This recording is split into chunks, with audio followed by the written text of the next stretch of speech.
Hello, everybody out there in the internet. Welcome to Aimless Babble Z, episode 419. I'm Chris Adams, Tech and Master, joined by. RPG Maniac 05. And Traptical. So yeah, today we've got some what you've been playing, a middle segment about can you enjoy the creations from terrible people, or some approximation of that, and the My news. goodness, separating the art from the artist, it's so much easier to say than whatever it is you just did. I mean, but what if they're not making art and they're like a cook? And Oh it's like, my goodness, we're not doing this right now. or do, does food counts as work of art, even though, like, it's just like a temporary thing 'cause you're gonna eat it and it's gone, and then poop it out, or pee it out, and then, maybe it gets, like, back into the thing, and, like, yeah, somehow. What the hell is wrong with Why did you say pee it out? Because if it's a liquid tropical, or it's like, there's liquids in it, that's how liquids work, dude. They don't poop out of you. Or, I I mean, mean, I guess they could. If you they- have, like, diarrhea or something. oh gosh, stop it. Just stop it. Everything you're doing right now, just stop it. So yeah, what have been playing this week?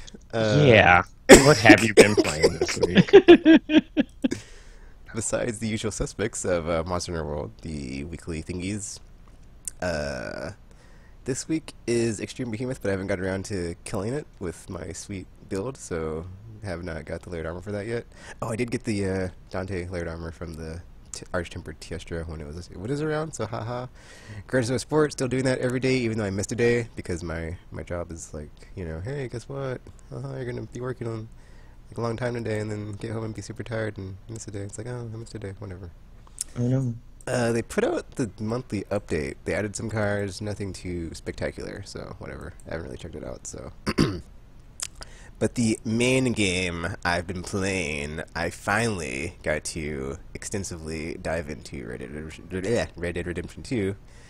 I gotta say, I was not enjoying it as much as I wanted to, or I thought not as wanted to, as much as I thought I would. Well, I guess that's kind of similar, because I just felt it was very big, boring, and empty. Like, okay, so I unlocked fast travel, and then I couldn't figure out like how to get it, but I only just now unlocked it, like right before chapter 3, and I'm still kind of confused on like how to like do it, so I have to like look it up. But I don't know, man. It's like usually in open world games, I do not mind the going from point A to point B in a giant open world, but in this one it feels like you do it so much, but like nothing in between happens really. I mean, stuff does happen because it's like Red Dead, so it's like you'll inevitably like happen upon something happening where you can like intervene and stuff like that. But I just felt it wasn't as nuanced as I was hoping it would be compared to like the previous game. It's kind of just like the same stuff of like people getting robbed or people in danger, or you like to find the stranger weirdos and like you have some side thing with them. But just like the main thrust of the story and the characters, just not really.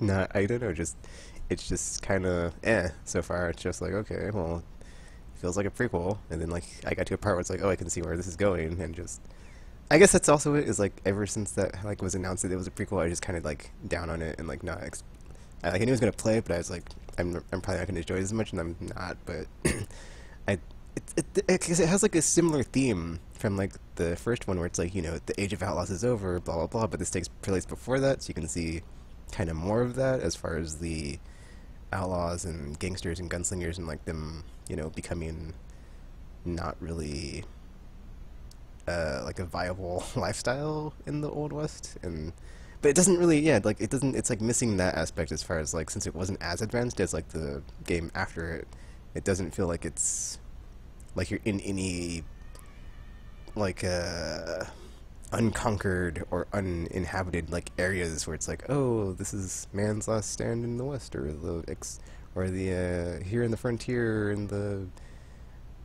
out here in these parts or something. It's just like, oh, it's the 1800s, end of the century, whatever. It's like, I don't know, just didn't really feel like they'd really pushed that like they could have. And then all the characters are cool, but it's just like, I don't know, the story is just not as, it's not as mesmerizing and engrossing as I was hoping it would be, and like capturing me like it did the first time around. So it is just more of a similar thing where it's like you just have a gang of criminals, you go from town to town, try to outrun, or not outrun, but like, outlast the law. You're like in kind of a bind trying to get out of it, and stuff goes down, and you're just trying to lay low, see what happens. And I mean, it's pretty much a lot of similar beats in my opinion to the first game.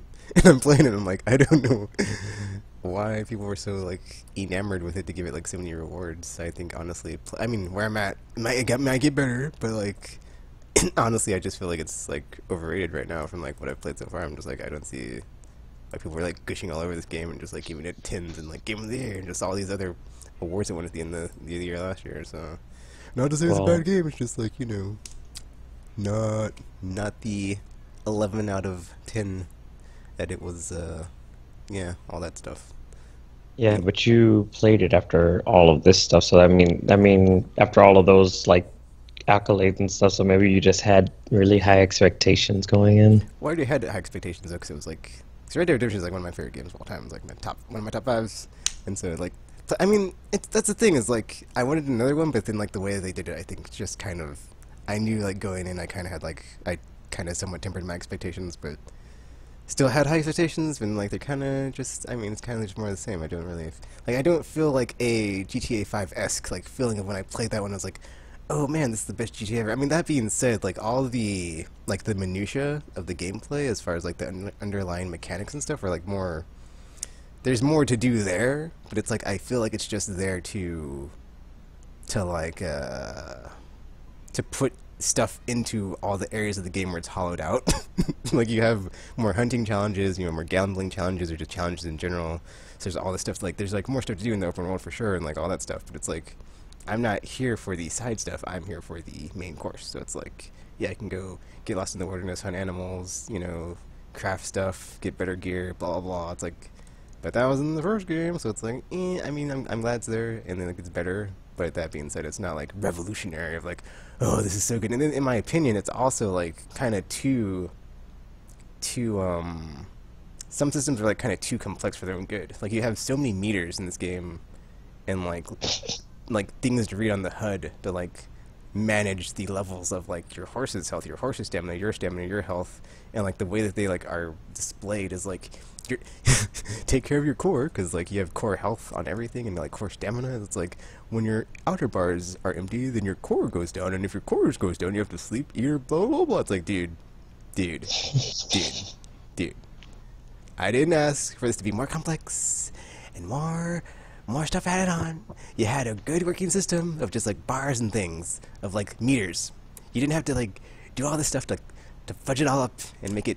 I mean, it's not worse. It's just, I guess, maybe like okay, I'm not gonna say it's worse, but it's just like more complex, and it's just like I feel like they didn't had to like add complexity just to make it better, or like it was good the way it was. Like they didn't have to add on top of like what was already working and like what was already a good system. But here we are, just couldn't help themselves, and it's just like up the wazoo of like all this stuff and crap. But yeah, whatever. So I don't know. I was just surprised that like I did not gravitate to the loving of this game like I was expecting to. So that's my takeaway from this so far. I'm in chapter 3. We'll see if it gets better. Probably won't. So, but I mean, by no means it's a bad game. It's just I'm not, I'm not head over heels like I was when I played the first one, and I'm not just like amazed from when I played GTA 5. I'm like, oh man, this is like the best version of all the things that they've done in this. So that, I mean, it was a pretty game, but it's like obviously it's been in development for like ever. So. But I mean, also like then like on top, like to go back to like the whole like mechanics, or like the crazy like stuff that they've like added on to make it like too ridiculous. My horse died, and it was like a super awesome horse, and like you have to like raise your horse from like level 0 to like awesome, and it's like, dude, once your horse dies, it's just like, dude, really, like that is like so much progress in game that you cannot get back to like just have like a horse that is like awesome. You can't just like walk in and like buy one. I mean, maybe you can like steal one, but I don't steal horses. I'm a good person. I'm a paragon, so it's not gonna do that. But it's like, after that happened, I was like, dude, I lost my horse. It's like, luckily I had like a backup horse that like was kind of awesome too. So it's like, so now I'm like just like I have like an awesome horse, but I put it in the stable so it can like just stay there until I need it. And then like I have a crappy horse, so I'm trying to get back to being awesome. So I'm gonna have 2 awesome horses again. So in case when something bad happens to like the crappy horse, I still got the awesome horse. So at least there's that. But It's not very nice. yeah, yeah, I don't know. Like the Deadeye system is very similar, so kind of you like get more advanced versions of it the farther in you get into the game. Yeah, I don't know. I don't know what else to say about this game. It's just not not in love with it like I was hoping I would be. And then it's weird actually because like you don't have you still have like the wildlife and like all that stuff, but I don't feel like it's as aggressive as in the first game. Like in the first game, I did not feel safe at all. In this one, it's very rare to like just be attacked by any of the wildlife. Like they'll spook your horse, but it's very easy to just like you know, fix that problem. You can just push like L3 and then it'll like calm your horse down and stuff. They put in like a lot of stuff with the horse as far as like you know, it's weird. Like if you're out in the All your stuff is on it. yeah, it's like if you're out in the game and you don't go back to camp or like you don't sleep or whatever, and like your horse is losing stamina, you can like just stop and feed it or pet it, or not pet it but like brush it, but it kind of looks like you're petting it, so it's like whatever. So I mean, I guess in that regard they did like do a better job of like building that bond between you and your horse, and you can like name it, but then the name doesn't really matter because you never really see it displayed, and it can die on you and you can't get it back. So it's like, what the f, dude? Like, come on, man. Like, I mean, Well, I guess in that yeah, I if guess in that it's regard dead, it did affect me because I did feel like a bit of sorrow when I lost my horse. I was like, what? No, my horse, no, and yeah. So, but yeah, it's neat seeing John Marston before he was John Marston and all the stuff he went through before he was in Red Dead 1, and the whole thing with the gang and all the whole how stuff is going down and building up. And like that's the problems that they were in before all that stuff happened in the first game, and like what they are referencing and all that stuff. So that's neat, but like I would have preferred just a different cast and a different like story and setting and stuff. But whatever. You gotta get what you can take, or gotta take what you get. So I'm not gonna be playing the online mode, so it's like I can really care less about that. So it's like once I'm done with the story, it's like guess we'll see. But yeah, Red Dead Redemption 2. That's kind of all I've been playing. So only, like I said, Monster Hunter, Gran Turismo Sport. Yeah. Besides that, I think that's pretty much it. Oh yeah, that's the thing. Like my whole goal for this month is just to finish this game before Days Gone comes out. But then the whole Borderlands remaster thing happened, and now I'm like, dang it, I want to go visit Pandora. So now I'm like, I think I'll just play through Days Gone when that comes out if I'm done with Red Dead by then, and then I'll come back to Borderlands and like play through all of them in order. And then, I don't know what you two are doing, but I'm totally going to get the remaster, and maybe we can have some aimless shenanigans, and it'll be a fun time. But Get yeah. the band back together. Yeah, get the band back together. But Red Dead Redemption 2, that's all I've been playing. Brick Punch. oh my. Brick is mine.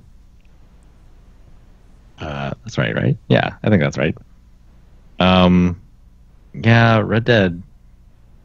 The review said it was really slow to start. Oh, that too, dude. It takes a while to get going. And Yeah. like, I mean, once it gets going, it's like good, but it's not like, oh, so good, Red Dead Redemption, like, you know, not. It's. It kind of reminded me of my experience with Oblivion, the Elder Scrolls, where it starts and there's some cool stuff, and then it's like, all right, go out into the world.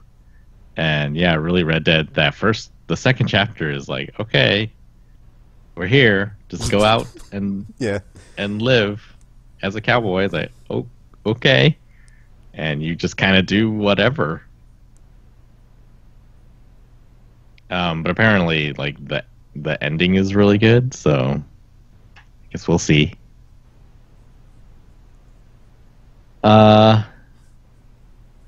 So I think I finished the Division 2's campaign. The bug that I was stuck with is still there, but I guess it's not consequential.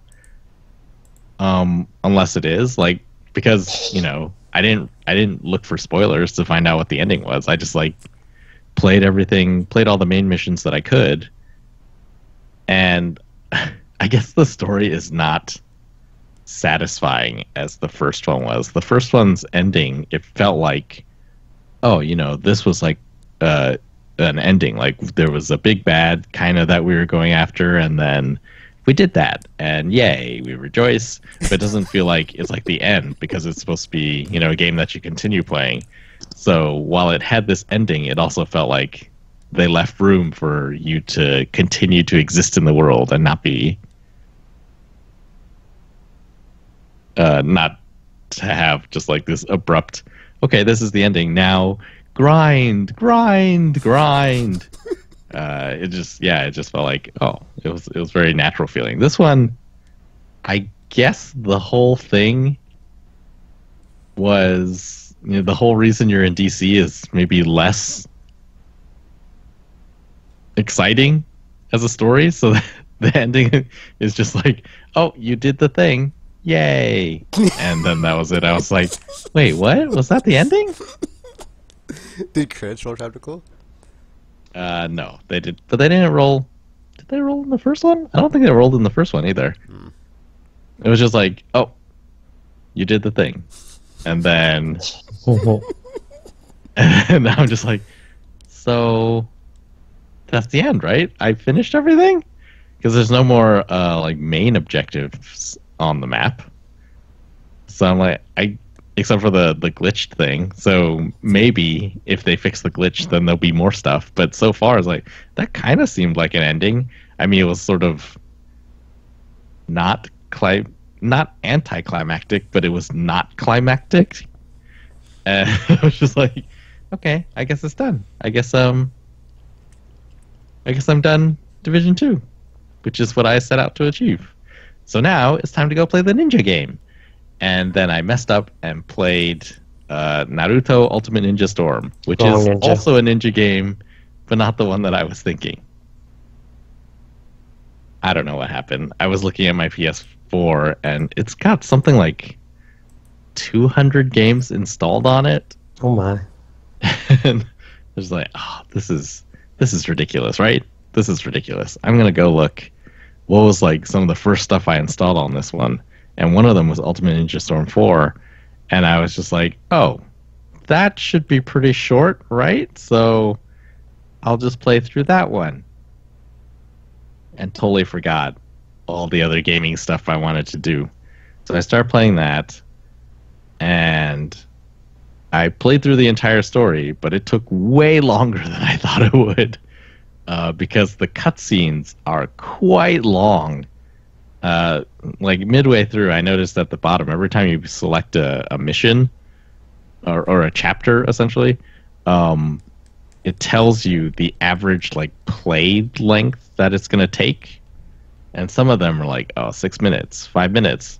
And then there are others that were like 40 minutes, 44 minutes. I was like, that's longer than an episode. And you sit there and yeah, you would literally like watch maybe 35 minutes of stuff, and then there'd be like a little battle in the middle. And yeah, it was just like it took a lot of time. I kept thinking, oh, I'm almost there. It says, I'm at 70% done, and then it's like, oh, I unlocked the final group of chapters, and then it was like the first one's like, oh, it's a 40-minute one. It's like, oh, great. And I watched through it and played a little bit, and then watched the end, and the next one was also a really long one. It's like the last ones were all really long. It basically covers the like last part of the series, which apparently was just like one battle against two. It was sort of like, I guess I would describe, it's kind of like Dragon Ball Z back in the day, where it seemed like it was taking a long time,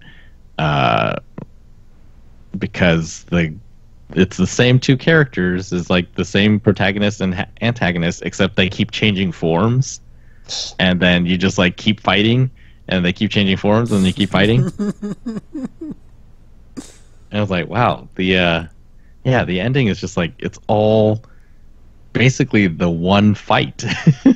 No one has gone home. Everyone is still here. And they're just like, this is the one fight. And yeah, it was very long. And I feel like probably the third game, either the second game or the third game was the best. Because they were, I can't remember which one it was, but it was like the first one to introduce these sort of giant battles. So, in Ultimate Ninja Storm, there's like the regular battles, which are just, 1-on-1, or it's basically 3-on-3. in sort of like an arena, and you're running around and doing all the ninja stuff. But then in the story mode of either 2 or 3, can't remember, they introduced like these giant fights where there would be like maybe you were, just a ninja person and you were fighting like a giant summoned monster or something like that. Yeah, I remember that in one of the demos. Yeah, it was so cool. There was like also parts where both of you were on giant summon monsters, and then there's the crazy sort of quick time event cutscenes that were super cool. And yeah, like all of that stuff was really awesome in whichever previous sequel it was that they did that. The 4th one has that too, but it just feels like too much, maybe? Everything was a giant battle. Everything. Yeah, at the end it was just like, oh, it's another giant battle. Oh, it's another giant battle. And you're just not... The giant battles are not as...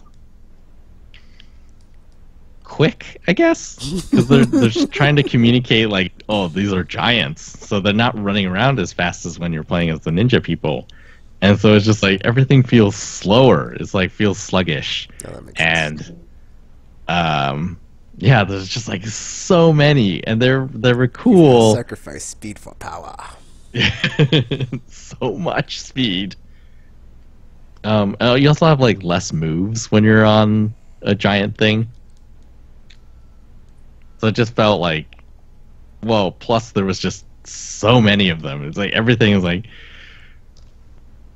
yeah, as I said, it kept escalating. And then, so you just have bigger and bigger things going on. But then, yeah, how to describe? I guess once you've seen one giant thing, it's hard to top. There's like diminishing returns on giant battles. Something has to be more gianter than the last. Yeah. And by the end, there's parts where you're flying, and it's basically a shooter, and you're fighting. It has that like Panzer Dragoon thing where you can, or like Res, where you can hold down the button and like target a whole bunch of stuff, and then shoot out a whole bunch of things. And yeah, it was insanely over the top. But maybe too much, because you got kind of numb to it. I don't know, Tropical. I don't know if you can ever be too over the top. 2 over 9,000. It's just like, once you've done one over the top thing in a certain way, the more you do it, like, it feels less and less over the top as you've seen it. It's like, well, you go over the top one time, and then you got to make a new top. And then you gotta surpass that top. I guess you have a point. If like the baseline never goes up. Yeah, they kept sort of the baseline around where it was, and then they just kept like escalating. They never. They went up to a top, and then they kept going to the same top, essentially. So yeah. Although I hadn't seen the story at the end, it must have been, God, like 60, 70 episodes. Just like this one fight in the series. I don't know if that's true. That may be an exaggeration. Well, it depends on which... Are you talking about for Shippuden or the original? Because the last arc in that one really is really long. So it's crazy. Because, like... one thing happens, and then the first big bad reveals themselves, and then all of Hokages fight said person, and then everything is going on at the war, and then that person goes over there, and then it turns out somebody else is the big bad after multiple things. It's just like, it's ridiculous. Yeah, the big bad changed like 4 times, I think. Yes. And then eventually the true big bad happens, and then everybody releases their ultimate forms, and it's yeah. Yeah. So yes, it's probably very accurate. It was probably like really faithful. Although, oh man, like effects work. The people who like CyberConnects does really cool anime effects work. So those scenes that you've probably seen in the trailers and stuff, because like that's what you play these games for, like they look ridiculously amazing. And no one else is really doing that kind of art style in a 3D game. So you see it, and it's like, this is amazing.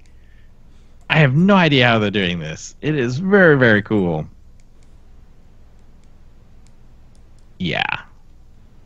So, anyway, I finished that one after many hours. And then... I don't know, Tropical. You're like, on the one hand, this game was over the top, and it looked incredible, but it got old. But you're like, yeah, whatever. It may have been because, occasionally I get into this mode where it's just like, I just wanted to be done. It's like, is this episode over yet? It's not. It's not. He still has to reveal his other form. Just the way that the game was structured and how it unveiled new stuff. So, like, in the beginning, it shows there's just sort of a little group of dots connected by lines. And that's like, oh, each dot is like a chapter of the story or a part of a chapter of a story. And then, you can play them linearly. And they had it, like, the first part is actually divergent because there's like two characters who have to come to the big realization on their own, and so it's like separate. In the beginning, it's like divergent plot lines that come back together, and that's all you see in the beginning. So it looks like, oh, there's like 8 or 9 of them maybe, and so you don't really know how long the game is. You're just like playing, you finish each one. It's like, okay, the story's engrossing and whatnot, and then it unlocks. After you finish the last one, it shows like the next little section. And so because I was trying to finish the game, I'm looking at it, it's like, all right, so it maybe covers half. These two cover like half the screen, so maybe there's just like 4 chapters for this. And it's like, but you don't know.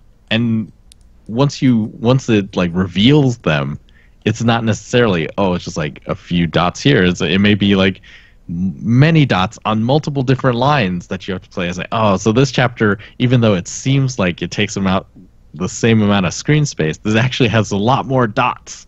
And you're just like, well, that is just more that I have to go through before I can get to the end.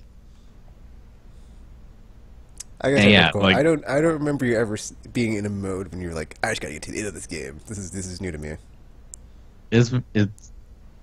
It doesn't happen to me a lot. I guess I was like recently with the Division 2, I was like that too. I was just like, at one point, I decided I was just going to finish it, and I tried to go to each of the main missions, but I could not get there because the enemies are pretty tough. Even just like on the way there, sometimes I would die. And if you die not in a mission, then you have to select a respawn point at one of the safe houses. And there's not always a safe. You don't usually die near a safe house. So you gotta, you'll be thrown back like 400 or 500 meters. And then so you have to like go through all of that again. And so ended up like, okay, I have to slow down and level up and do side missions and stuff so I can get XP to level up. Which I did. Like, I guess at some point, Division 2, same with Division 1, you reach a certain level where your abilities, like, at some point, it just becomes easier for some reason. You're like running up this hill, and then... Oh, I can't wait for you to get to that suddenly, point. Sekiro, ... Maybe. I don't know. Maybe I'll get smart. Maybe I'll get good in the middle. Oh, dear. Mount to get good. I will enjoy watching you climb it. Yeah, the Division, like, it does. You hit a point where it's just like suddenly, in the beginning, like, I wouldn't solo missions. Like, it was just very hard and just frustrating. So I would always random matchmake. But I was like level 24 or something. I was able to solo missions. I was like, oh, I don't need to matchmake anymore. I'm just going to go in there and do this myself. And it worked. And I did that for the last like 5 or 6 missions. And I'm like, yeah, great. But yeah, before I get to that point, both Division games, it happened to me where I wanted to finish it. I tried to rush, and the game would like chew me up and spit me back out. It's like, no, you can't. You gotta go back, do all the missions. Yeah, the first time I can remember doing that was Onimusha 3.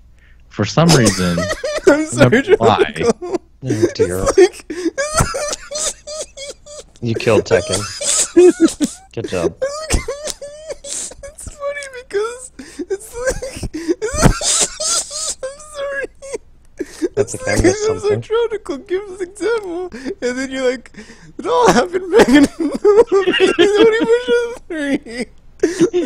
Decades ago on the PS2. Timely reference. Are you okay? Yes. Are you sure? Yeah. Well, as I said, like, it doesn't happen. I don't do that a lot. That's the time I remember. Like, that's why over the years I've had opportunities to be like, oh, do you want to review this game? I was like, no. I don't want to review any games because people expect you to finish games before you review them, and Well, they don't it's wanna just do too that anymore. painful. Onimusha, I forget why, but just near the end of Onimusha 3, because I was trying to write a review at the time, and I was like, no, why doesn't this game end? It just continues, and you feel like you're at the end, but no, it's not the end, and it just kept going on. I was like, I just want it to be done. And yeah, I finished it, wrote the review, and I was like, nope, I'm never doing that. Anyways, a little bit of history there. I don't know what just happened, but yeah. I got Punchline in the mail from a rental, and I was like, oh yeah, I guess I did have this in my queue way back in the day. I looked recently, it's just like a whole bunch of anime style games that I knew nothing about. And so Punchline is it's like a visual novel cross between, there was that game on the DS, I think, called Ghost Trick from Capcom. I loved that game. It's Sorry. like I think Continue. probably a worse version of Ghost Trick. Oh. Well, this took a turn. Though I'm not really sure yet, because like the visual novel part means that there are extended periods of time when you're just reading, or it's voiced and I understand it, so I can hear it or listen to it, but I don't have to. It's just like a lot of talking. The premise is, so you're this guy who for some reason, when he gets excited, he falls out of his body because it's weird. well, yeah, so the first time he gets excited, he gains like superhuman abilities. Like he basically becomes they describe it as like he gains like peak power of some sort. And then yeah, he's like really strong. But then because he's at this peak level, if he gets excited a second time immediately afterwards, then the world ends. What? It has not really been explained why exactly that is the case. I'm only in like chapter 2 or 3 probably. It's because when he overflows with power, he explodes the planet. Is what That's I'm what I assuming. remembered from the show, but that's not what happens. He Well, like, if he gets excited twice, then there's like an asteroid in space that falls down on the Earth and destroys it. oh, If he has so much power, why can't he just like block it or something? well, no, maybe like He can't. doesn't know how he to use draws power. it to him or something Ew, when that- it's that makes like. I sense. don't. It makes no sense. So like, starts off he's on a bus, and this superhero, like, it gets hijacked, and the superhero girl comes on the bus and like takes on the hijackers, but then she gets like A rip in her clothes. like one of them gets the jump on her, and so she's about to die, and then this guy's like, oh no, what am I gonna do? And then he sees someone's panties. It's not just like random person on the bus. And then he like turns into Super Saiyan mode and is like, what the heck just happened? And he like takes out the hijacker, and then that situation is all good. And later, like the superhero girl like finds him, and then he sees her panties, and like his soul jumps out of his body, and then someone takes possession of his body. And so like he wakes up later in spirit form, and he's just like, what the heck happened? Why am I a spirit now? And there's like a spirit cat or something that explains it to him and tells him like, yeah, like someone took your body. And so you got to find this book, and it'll tell you how to get your body back. And then reading his power. Yes, I guess so. That part isn't explained yet either, and it's just like, yeah, so you got to go around your apartment building and find this book. And since you're a spirit, like you can go through walls and stuff. So finally, after all this explanation and just strange happenings going on, you find out what the game is, and the game is like Ghost Trick Light so far. So the cat explains to you, oh, you can't interact really with the physical world because your spirit level is too low. To get more spirit power, you got to scare people. It's like, why do you think ghosts scare people? It's because they're trying to get soul fragments from those people. And collecting soul fragments levels up your spirit power, and then you can interact with bigger and bigger things. It's like, oh. And so you go around and you're just like trying to, at this level, like I can only knock things over essentially. So you're just like knocking over random things in rooms to like You're frighten basically a people. glorified cat. Pretty much. I wonder if that turns into one of the plot points, because the character that teaches you how to do this is a cat. Oh. Well then. But yeah, so like you do that, and then essentially like the puzzle part, and it hasn't really been a puzzle part yet. It felt more like a tutorial, but like the trick later is to interact with different things in different rooms to sort of set up a chain of events that will get the people in those rooms to do the things that you need them to do. So in the beginning it was like, oh, you need this one girl to find a key. But the key happens to be in someone else's room. So you got to somehow get this first girl to go to the other girl's room and find the key. So this does kind of sound like Ghost Trick. Yeah, it's a little bit like that. Except so far it's like there are 4 things to interact with, and you have 4 turns, essentially. You can only interact with 4 things. Like, wow. I guess the solution is to interact with all of them. Yeah, so far it's just been really silly. So the panties part comes in because you can go through walls and stuff. You will occasionally run into situations where it's just like, oh no, panties. And then that is bad. Happens all the time. Again, if you see them twice in a row, and you fill up this meter, then the world ends. But because you are a spirit, the rules in this world are that spirits don't really exist in normal time. So after the world ends, you can go back and like fix things and do it differently, or not look at the panties, essentially. Interesting. Also similar to Ghost Trick. Yeah. Because when I started playing it, it was like, oh, it is a lot of visual novel. And I saw the first episode of the anime. So when I realized like what the game was about, I was like, oh, I don't know which one came first. If the anime came first, which is possible because there's a lot of scenes from the anime in the game, then the game is a pretty clever adaptation of that premise from the anime. Yeah, in the anime, and I guess I only saw one episode, but like the world ended a lot. Oh, You know, oh he dear. kept seeing. Because he kept seeing panties. Yeah, he kept getting excited. Uh, and then, so for the game, it's like to have that as like the game over state. Like, this is pretty clever because you know that if there's an opportunity in many Japanese games, like people are gonna try to find a way to see It's true. panties. Like Panties, that's man. just what they want to do. Drop them And panties.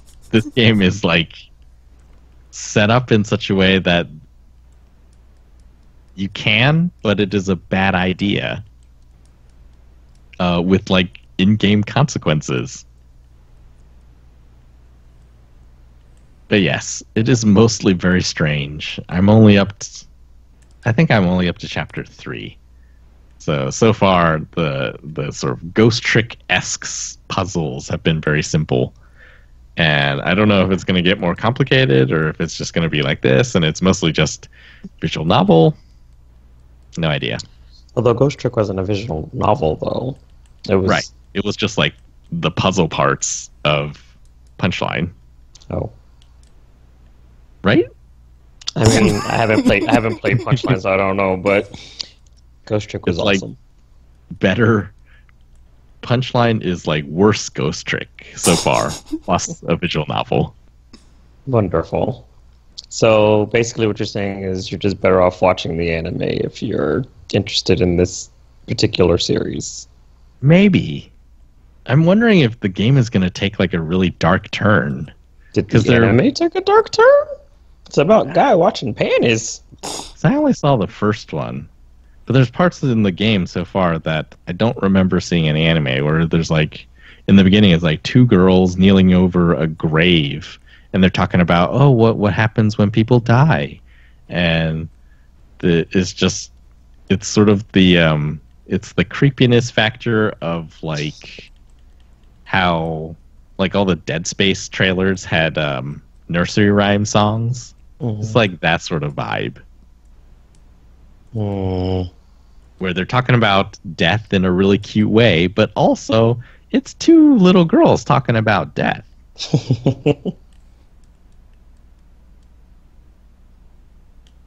So yeah, there's some sort of like mysterious stuff. Yeah, like apparently the hijackers they're part of this cult that believes that the U.S. government is hiding the fact that an asteroid is about to destroy the Earth, and promising a lot of other people that they'll be able to survive in their bunkers as long as they perpetuate the myth that everything is fine. But yeah, that's all I really know about that plot point so far. I wonder if it's just that he is like if he sees it the second time, he's too overwhelmed to stop the asteroid from hitting Earth. So maybe that's why it ends. So he's just like constantly in the state of keeping. It's like your Kingdom Hearts anticipation, keeping Basically, the timeline yes. going. Maybe. It's some kind of weird mini butterfly effect type thing going on. Desire sensor. Dun dun dun. Not the same. Yeah, so those three. I played a little bit of Drive Club because there was some news about that this week that we'll get to. Still a very pretty racing game. Still very difficult. But yeah, that's basically what I've been playing. Wonderful. Well, I've been playing Tekken's favorite game, the wonderful Sekiro. I now have actually started doing stuff since last week, so I moved beyond my my hoarding of my skill points and whatnot, and actually bought skills and everything, so I can actually play the game. So I can not be doing the same thing over and over again. So upon doing so, I beat like 4 bosses in a row, and then started to move throughout the levels and stuff. Because after a certain point, when you after you fight the like that bull thing they showed in the trailer, the game kind of like opens up a bit, like kind of like the Dark Souls games do, where you have like different paths to go through. So then there's like different levels and everything available to you. So I haven't. So I've pretty much been kind of like going around to the different areas and kind of just doing stuff. But yeah, it's been a fun ride so far with all the ninja murder and inability to stealth stuff. But it's fine because I don't need to be stealthy if everything is dead. That's pretty much how that goes. So I think I got most of the ninja tools now too, so I started upgrading those as well. So now I have some of them that have different like effects and stuff. Like the firecracker can do like an area of effect type deal where it like hits everything around you, and then there's like the flamethrower one where you can shoot like a big blast of fire kind of thing. So there's that stuff going on as well. So it's been interesting. It's been interesting to say the least. But the guy I work with told me that I need to go fight that one guy, but I haven't done it because no one tells me how to play my games. So that's pretty much how that's been going so far. And then, yeah, that's more or less it, because I haven't really played anything else, because that's the only thing that's been out. So, yeah. Someday I will play it too. No, you won't, Tropical. No, you won't. I will. No. I'm okay with opening games. Finishing them is the hard part. You're going to open it, you're going to get like the first samurai and be like, yeah, I'm done. and then you'll never see anything again. I did forget one thing on Reddit. I did, after all the, like, I really wish this was in this game, and it wasn't. There are multiple, not just one, train jobs in Red Dead 2, and I was like, oh yeah, train job. Wow. So I did enjoy finally getting some train job action. That was nice. Wow.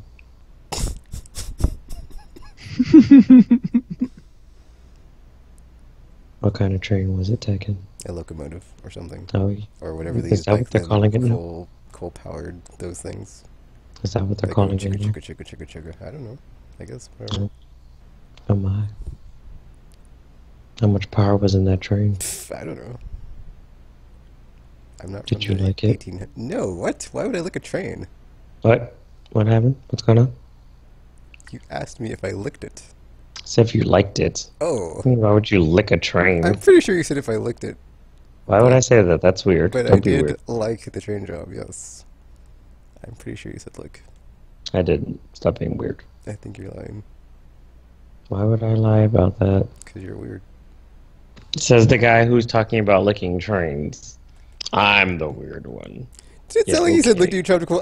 You're also here. You have ears. You have ears. Yes, he does.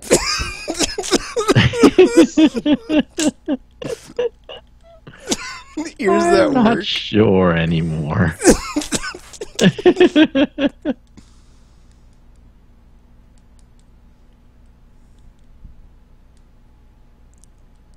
So I guess we could move on to the whole middle segment thing.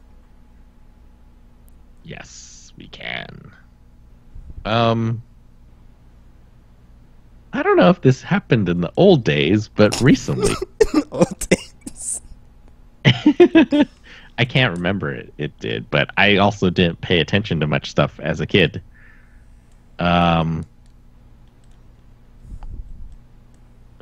Maybe a few months ago, we talked about on this podcast about this weird case of Randy Pitchford, head of Gearbox, being sued and countersuing this other guy who used to work for Gearbox or with Gearbox. And there was like weird, very strange facts coming out of that case. One of them was that Randy Pitchford had like underage pornography on a company flash drive that he left at a bar or something. And then you would think, well, allegations, so we don't know if that's true. But apparently, like, he talked about it on a Magic podcast one time. It's a weird story. It's a very weird story. And, you know, there are, like, there's just, like, boycotts going on all the time now on social media for various whatever you can think of. I'm sorry. I'm I'm not thinking, really I'm thinking of Captain Marvel when you said that. It's like Yes. that really worked, guys. Really worked on that one. $1 billion.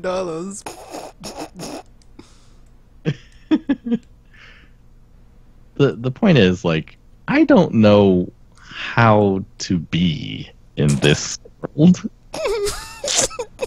Did you just say you don't know how to be in this world, Tropical? That's what he said. That's Yes, what he said. that is what I said. This is your life now. This is your life now.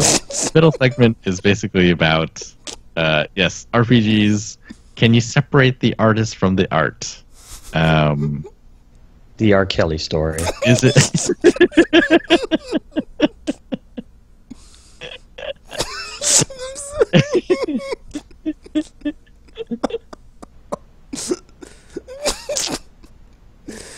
Oh. They could call it that. They call it that. We should get some money if they do. No, probably someone has used it before. Yeah, like, that's the question. Is it okay to like things from bad people?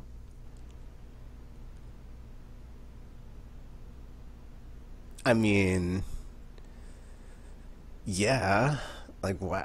Okay, I guess. Okay, I guess. Okay, well, my answer is yes. But then I'll also ask a question as far as like, why couldn't you like something from someone that's a bad person? Why can't you like it? Or like, why wouldn't you be able to? Well, so the one I go to is like, and this is, you know, not related to games, but it's related to the topic. Chick-fil-A. I've heard Chick-fil-A is good. In that, like, it is good. It tastes good. Like, people like it. They like the product, but then the company has Questionable. They have, like, yeah, they have practices. questionable policy, or not policies really. So if that's too vague, like, basically they fund anti, like, LGBT organizations with their money, and when it came out many years ago, like, at the time, there are some of those organizations are like foreign organizations that actually go out and, like, cause the deaths of these people What? through various ways. And so, you know, that's just like, well, that seems wrong. And because they can, you know, donate however much money they want, how could you be sure that the money that you spend on their chicken isn't 100% going to fund something that you don't want it to go fund? In the past few years, they've said, "Oh yeah, no, we're better now. We don't discriminate against anyone." But their foundation, like, does. So I guess technically the company doesn't, but the Chick-fil-A Foundations definitely still does. And so that's one of those things, like, I've heard this is good. I actually do want to go try this place, but I don't feel like I can.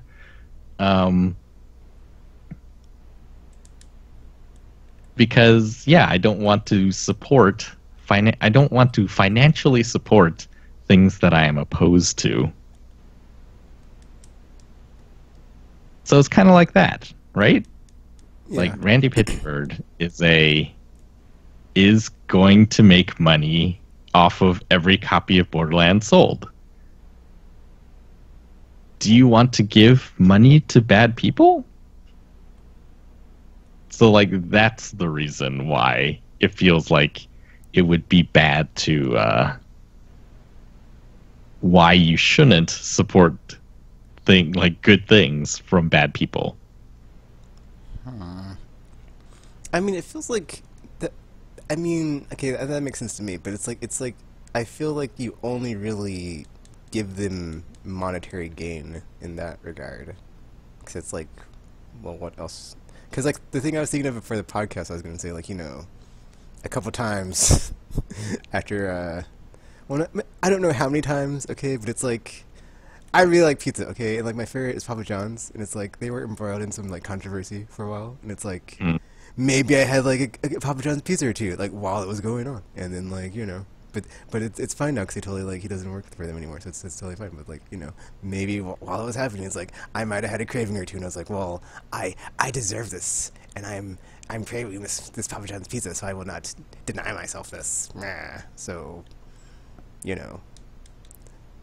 sometimes I want pizza, sometimes I want my favorite type, and it's like I can't help it. It's not my fault that there are terrible people in the organization that do terrible things. If I'm trying to decide on what type of pizza I want that day.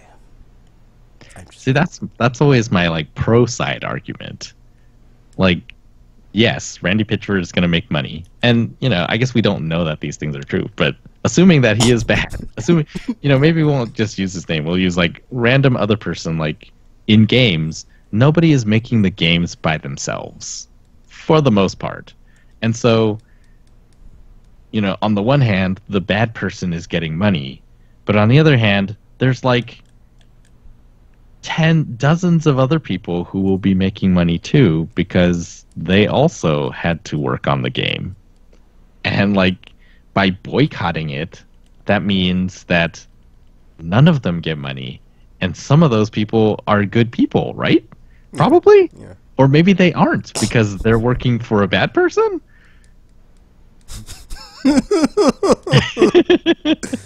But then like it's not that simple. Like sometimes you don't really get to choose.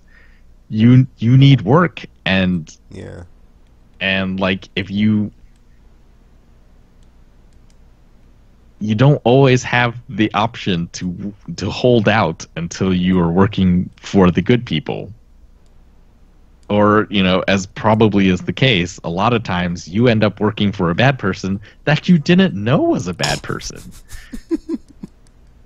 Should we be going around and like vetting everyone that you work for? Maybe, but also sometimes you need the work, and I'm pretty sure that if you ask those questions at the interview, maybe you don't get the work. Which you probably need.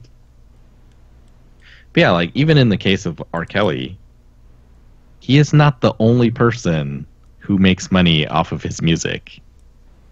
There's just musicians aren't for the most part, musicians aren't the only people making money off of their own art. There's a ton of other people making money off of that as well. And yeah, just like boycotting the entire thing means like all of those people are, if boycotts worked, all of those people would be out of jobs, and that is not necessarily the outcome that we're going for. Yeah, when you said that, I was like, well, you could just pirate the music, but then none of them get compensated, so it's like, On the one hand, that isn't a solution as well. I mean, I guess similar thing would apply to games. You just pirate whatever game and be like, haha, you're not getting my money, Randy Pitchford, haha. Then all the other It's even easier in games because we got GameStop. Just like wait for someone else to sell it back. Oh, and actually, then buy a used copy. That would be a solution. You could buy a used copy. Only used copies, yeah. But then it doesn't really help the... like, that's the thing. You want to be able to target... You want to be able to target the bad people without harming the good people. And I don't think the system is really set up in that way that that is actually possible. What? What's happening? What's going on? You want to target the bad people without hurting the good people? Wait, what? What did I miss?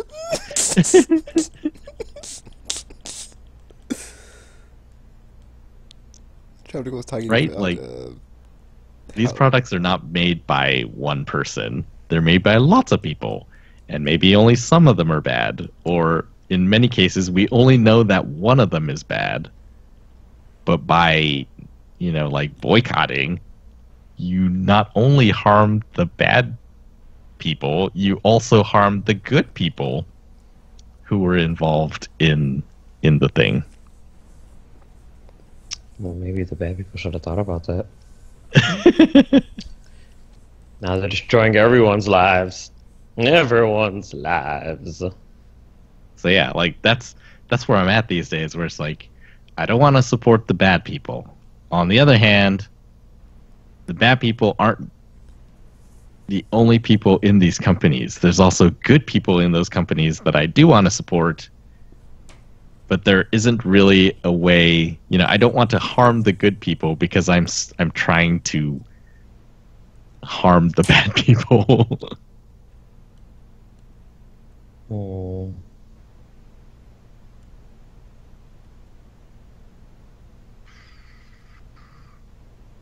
It's actually funny because she uses like the Chick-fil-A example, but like, I mean, I don't eat fast food in general, but like, there is one here, but I never go there. But that's, I mean, if I did, I would like that would be my reason because it's like f those a-holes. But Oh my. like just the Papa John's thing. It was like it's like one time. I mean, I'd have to look at my like bank account and be like, okay, when were these withdrawals taken? Okay, like when was it? Was it in this window when this was happening? Because it's like I mean, I deserve to treat myself just as much as anybody else. I Wait, can't help Papa it. John's thing are you talking about? When that Which thing? when that guy The Papa John thing. did that Because did that- there were multiples. Oh, I thought there was just that one time.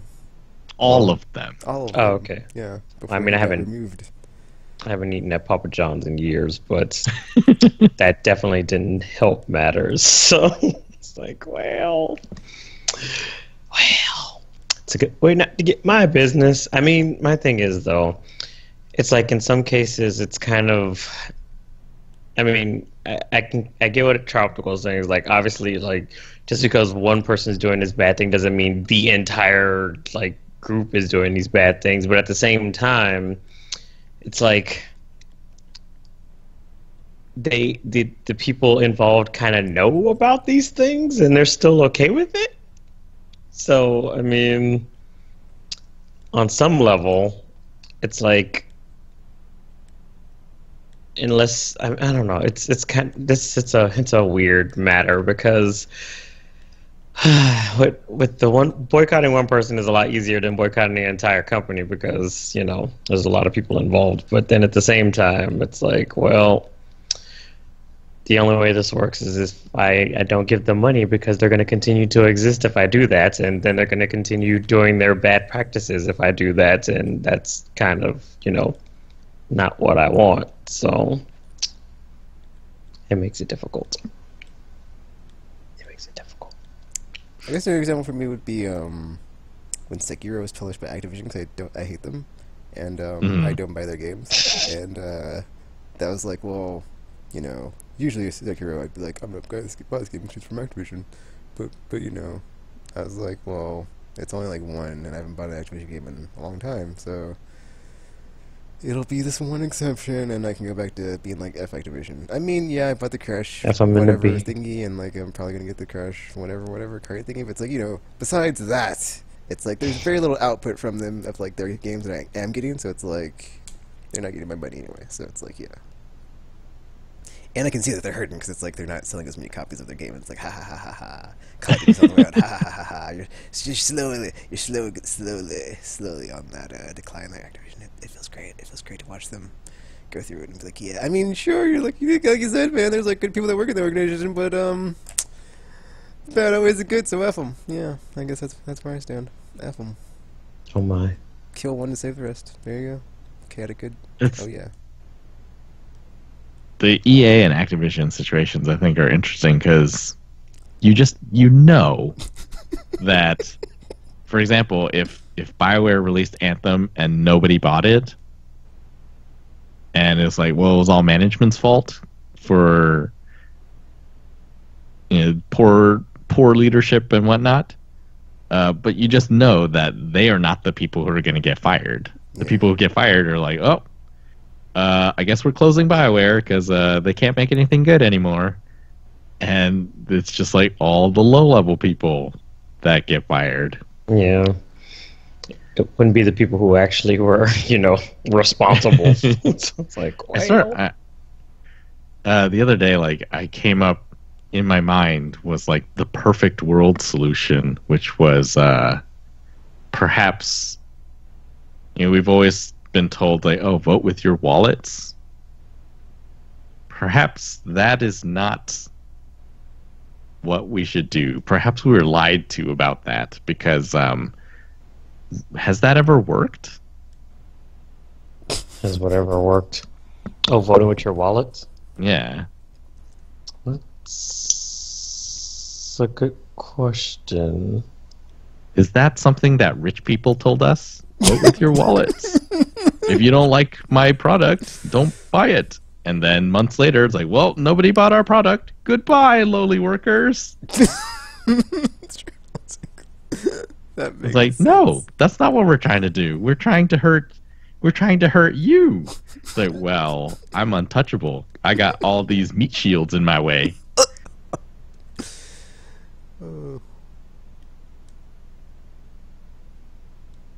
Maybe we've been going about this all wrong, and just like, money is not our voice. Our voice is our voice.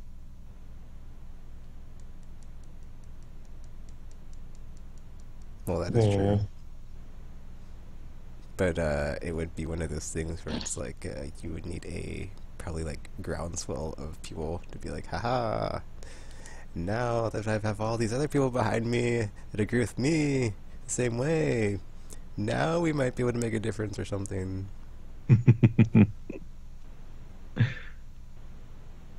I don't know if that doesn't work because we've never tried it, or because it doesn't work.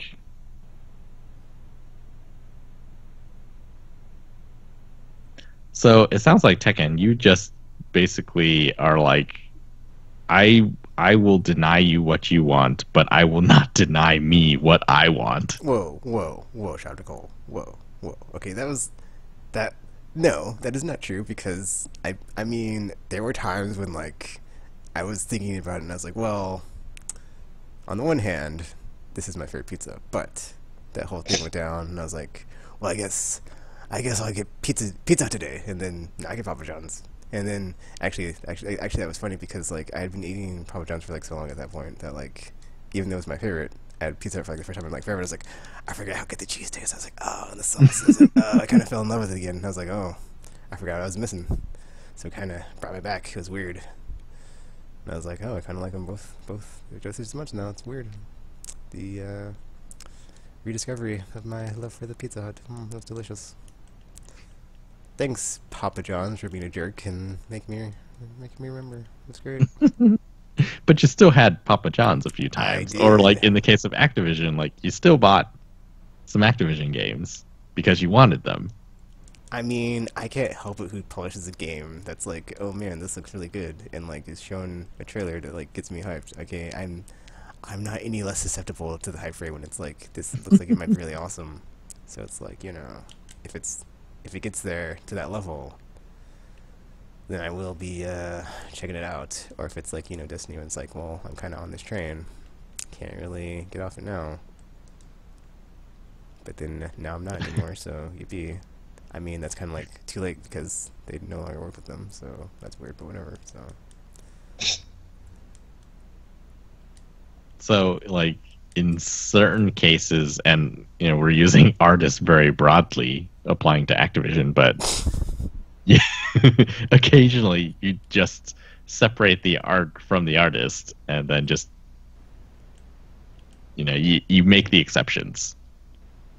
Yeah. Sometimes. But most of the time, I will not. I mean, that being said, yeah, Yeah, I mean, sometimes yes, but like I'm now the type of person where it's like I will morally take a stand if I feel so inclined and be like, I'm not gonna do it. Hmm. RPG. How do you usually? Like all the games that have season passes and all that crap that I've just like not bought all these last couple of years, and I'm like, no, I'm not doing it anymore, and just like Far Cry 4 and the other one after Primal 4 and New Dawn, yeah. Where it's like, man, I really like Far Cry Primal, but then they started doing that crap, and it's like, no, I'm not doing it anymore. I no longer support this practice, and I can't follow you down this path, Anakin.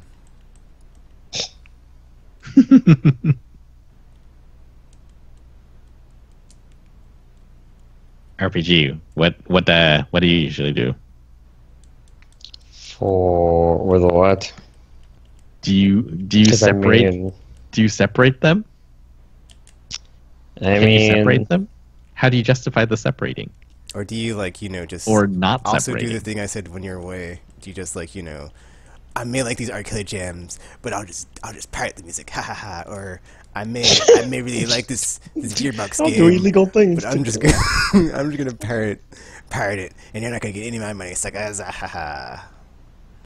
I mean, I don't know. I feel like if it's something that's bad enough, I probably just won't buy any more of their, or buy, if it's a company or something, just won't buy any more of their products or anything like that. And then just because I'm not going to support something that, or support somebody that does things I don't like or believe in. It's just like why do that kind of thing. So I mean, I don't know. It's one of those things where there's probably a gray area in there somewhere, but at the same time, it's like, I guess how far are you willing to, I guess, take your love or like of something to kind of like bury your beliefs or something? So I don't know. But generally speaking, I wouldn't like support the company after they've done something bad enough, I guess.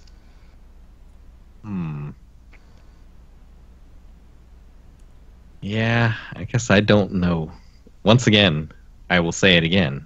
I don't know how to be in this world. Because on the one hand, it's like, well, simple, boycott. But then I worry about collateral, and I was like, I don't, I wish it could be more surgical somehow.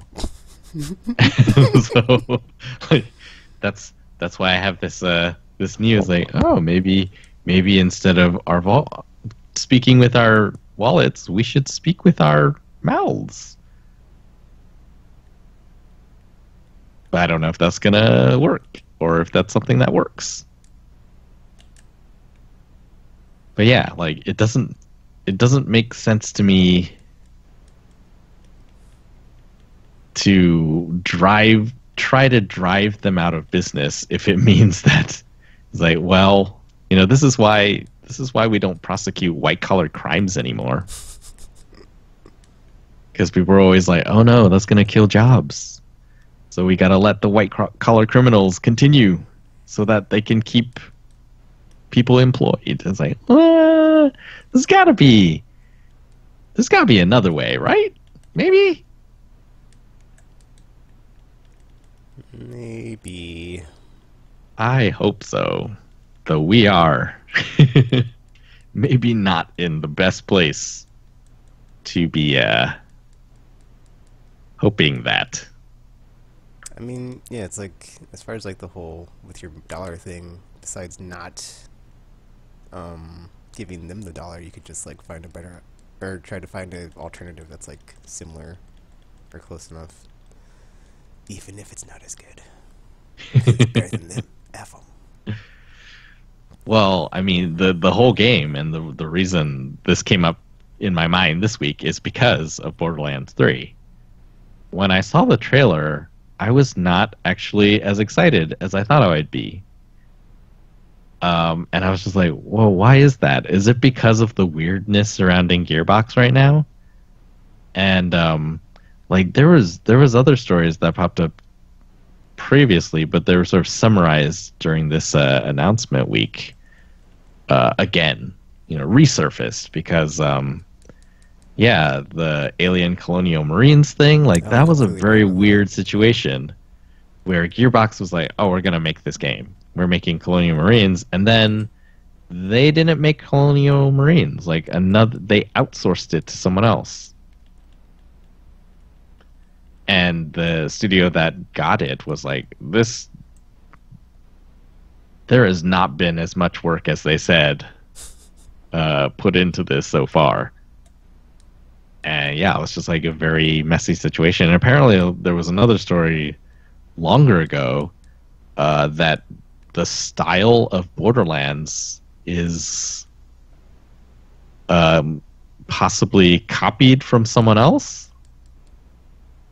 Some guy, I forget his name, unfortunately, but he made a film for MTV, and it was like the style that we see Borderlands in when it eventually came out. And like Gearbox had talked to the guy about directing some cinematics or whatever, and then he didn't do it. And then when Borderlands came out, he was like, "Well, that's weird because I didn't take them up on the collaboration, and yet like the game looks like my movie." And then then there's the the weird thumb drive magic show podcast thing that was recently. It was just like so much stuff going on over there that is just like, maybe that is why I'm not as excited about Borderlands 3 as I could have been. Wait, what happened? Which part? Everything. 'Cause I had to step away to take a phone call. Oh, just all the strangeness surrounding Gearbox all these years.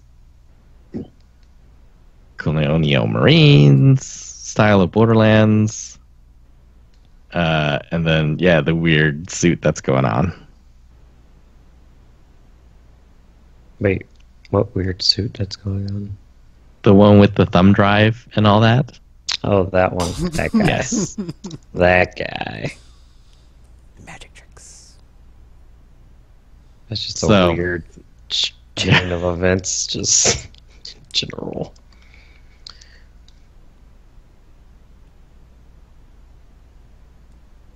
And then, so that's like basically all the stuff I've said is like the stuff that I've been thinking about surrounding Borderlands 3. It's like, I buy games from publishers that people would probably, people of like very high moral standards would be like, no, you cannot. They exploit their workers, blah, blah, blah, blah. Or, even Tekken stands like, no, Season Pass is terrible and all that. And like, after release DLC is just like, all of that is terrible. And I have bought, even recently, I've bought many deluxe editions that come with Season Passes.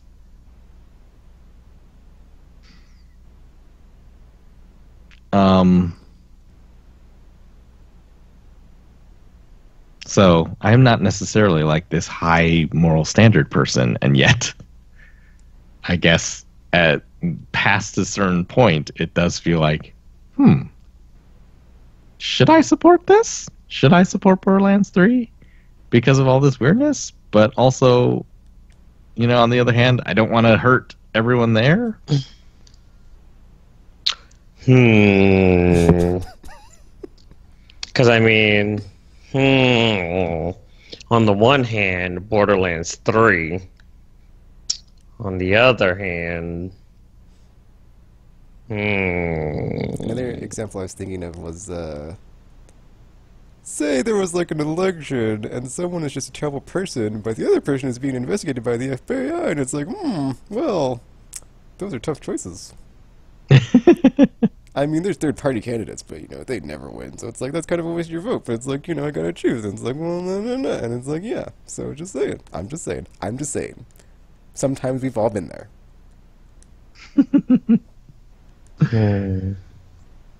Have we, though? Have we? Yeah. Well, we have now. Well, yes, darkest timeline and everything, but still. I'm not going to name any names or anything, but I'll just give you, like, you know, the brief summary of, like, you know, the setup there. But then, yeah. And that's the thing. And it totally happened. So, yeah. I know who I chose. I'm just going to say that. I think, like, even in the next one, like, that is kind of a question, too.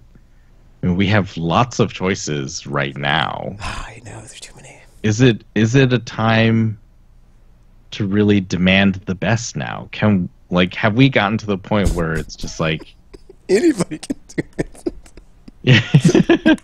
Well, because on the one hand, like, there's a lot of people saying, you know, we gotta go for the win. Like, it doesn't matter if whoever ends up being the forerunner is like the best person and has zero skeletons. Like, we just got to pick the person who can win against the definitely worst choice. And it's just like, is it that, like, is that where we are now? Like, we're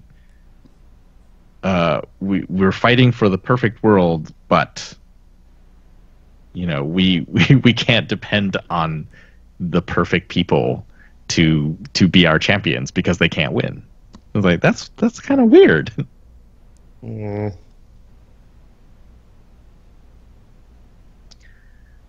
Perhaps this is, you know, that thought also comes up in my mind a lot, where it's just like, when I'm thinking of the perfect world, I never think of the ways to exploit it.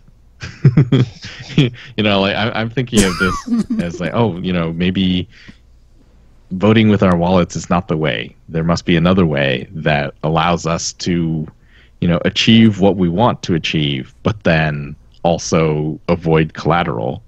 And in my mind is like, yeah, that seems like the perfect way to do it, whatever it may be. And, you know, I guess maybe there's just people out there who are also like, they'll hear that and be like, oh, I know exactly how to exploit that. This is like that is their first thought. On the other hand, I also feel like, well, if that's the case, like, when we say that there will always be trolls, does that mean we are giving cover for people to become trolls? Because they hear that and they think, oh, they assume there will always be trolls, so there's no problem with me becoming one. Oh. Oh. We have Oh. a similar question a week to that. I feel like we had a similar question a week to, like, that premise. That last part, yeah, we've done that one, I think. We did that one, yeah. But yeah, in this About case, that wonderfully toxic gaming environment. Because, you know, maybe because did you see the Gamma Sutra article where it was like Blizzard implemented that whatever thing into Overwatch or something, and it like decreased the a-hole behavior or something, or like actually worked or something? I can't remember. I have to look it up. oh, the like plus, Yeah, the like good job yeah, system, that thing. basically. Yeah. Yeah. Well, maybe we don't want to go too far into that topic, because then we would just be in aimless land and we'll have no idea how to get back. You don't bring a map when you go to aimless land. You don't. You really don't. And, you know, the birds just eat the breadcrumbs. Wait, what's happening right now? But yeah, in this case, you know, maybe the sort of boycott used to work, and now they've found a way to shield themselves from the boycott.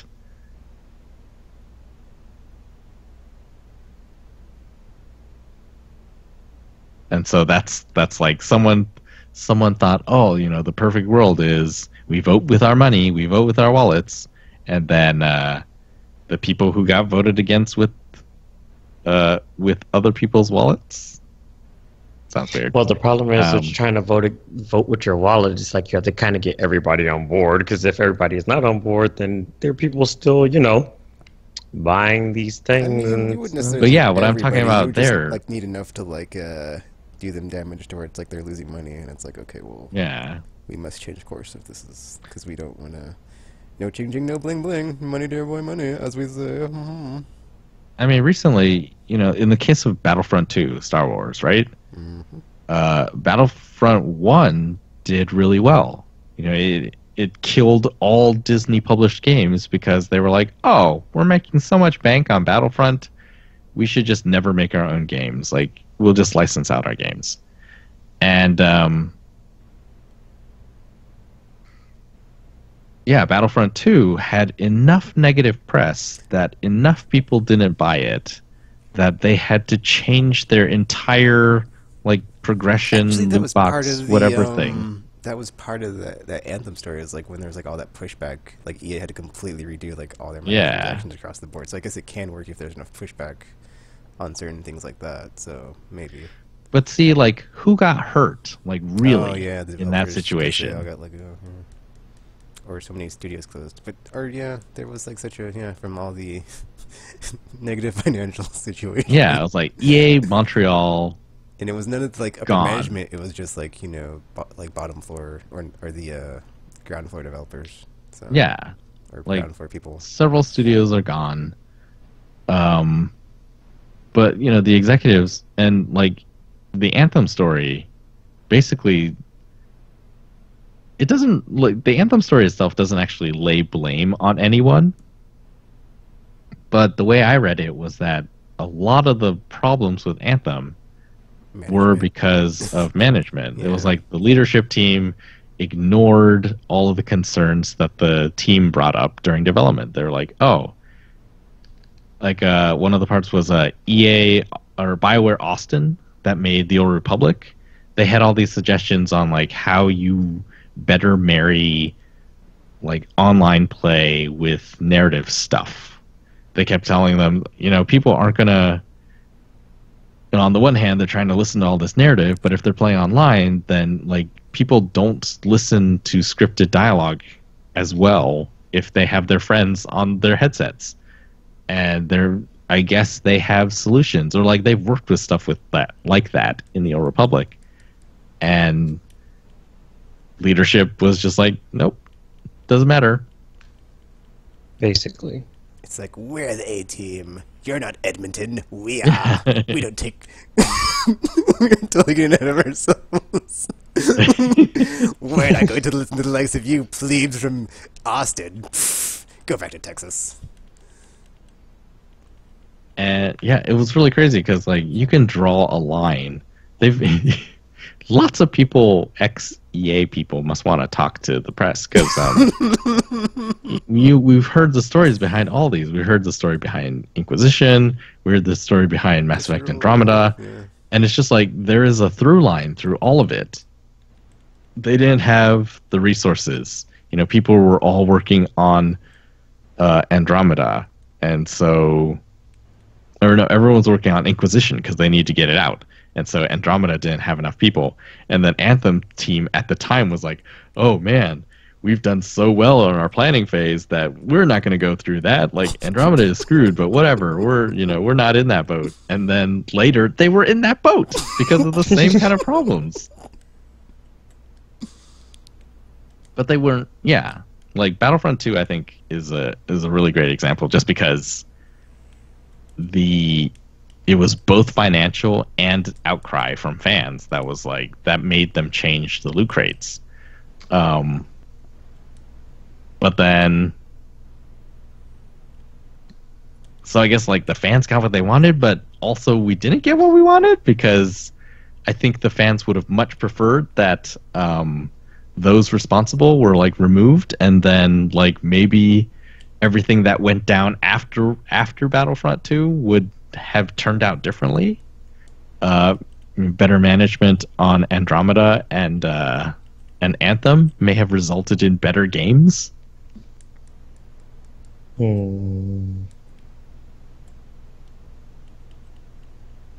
Yeah, that is a pretty good example of like the people that needed to have justice brought onto them did not have justice brought onto them.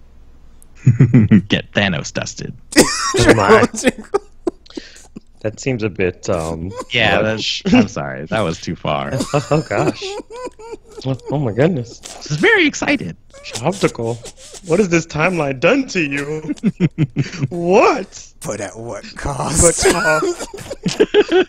Everything.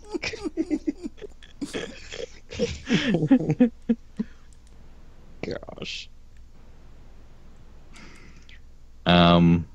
Yeah, I think it's very. So far, the advice that I've seen from other places is like, oh, you just sort of decide for yourself. Like, how much do you like Michael Jackson's music that you Oh, can dear. ignore everything you know about the man? Allegedly. Or allegedly.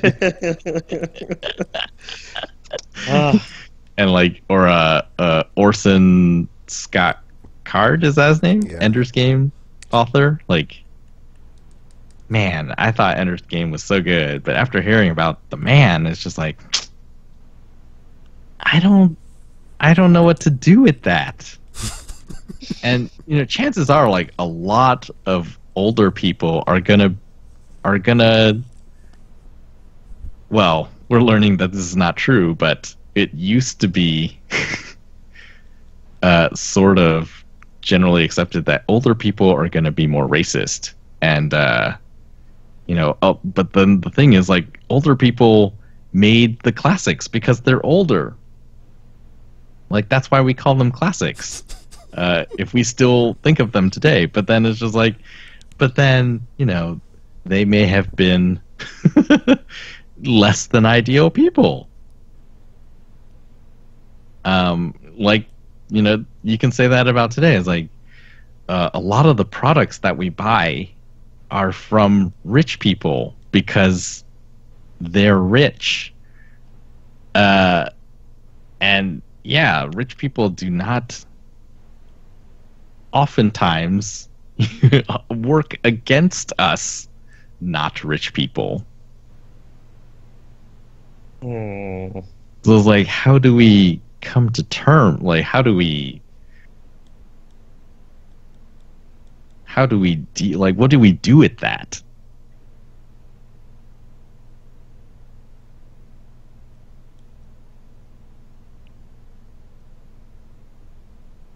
Silence. What Wait, how- exactly do you mean by that question? Yeah, I was like, wait a minute. I mean, yeah, it's the same thing. It's the whole question. And I think I keep going on about it because I haven't figured it out. It felt like we were almost done with this topic, and then we could have moved on to the news, but then I just kept talking. So it's my fault It's okay. that the It's show aimless. keep It's what we do. continues. Yeah, like I do not know. Not even personally. I don't know what I should do with. I do not know how to be.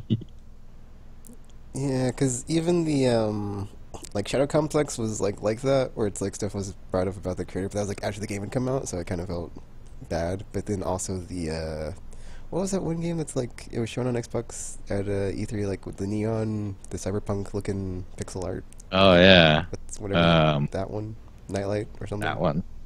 Isn't it like Nightlight or something night? Something. But yeah, that one. Something like. And all these allegations about the creator, and it's like, well, I don't know how to feel about this. So, but this game looks really cool. But it's like, I don't know. Maybe for me personally, it's like I wouldn't buy the game day one at full MSRP and just like wait for a sale or something, or like more info, and just be like, well, at least I waited as long as I could to inflict the max amount of financial damage to get this game as soon as I could and play it. Or something. Or they didn't get all their money, they only got some of it. Or, well, I guess they all got all the money regardless, but they didn't get, like, the full asking price of their game. There's so many in games too, like Notch, who made Minecraft. Like, he is a insane man, I guess, and terrible. And I guess like they've removed his name from Minecraft. And then there was the whole thing with Palmer Lucky? Yeah, I Lucky? remember that. Yeah. Yeah, with Oculus. It was like, whew, all the time, every single time. Um, Oops. Yeah. I don't know this shadow complex thing you're talking about, so that's another one. They like happen later, and it's like, oh my gosh, like I did not know these things. And it feels like probably maybe there's just lots of those kinds of stories. Like maybe if I was like really standing my ground on everything, I would have nothing I don't know about that. as far as like material stuff.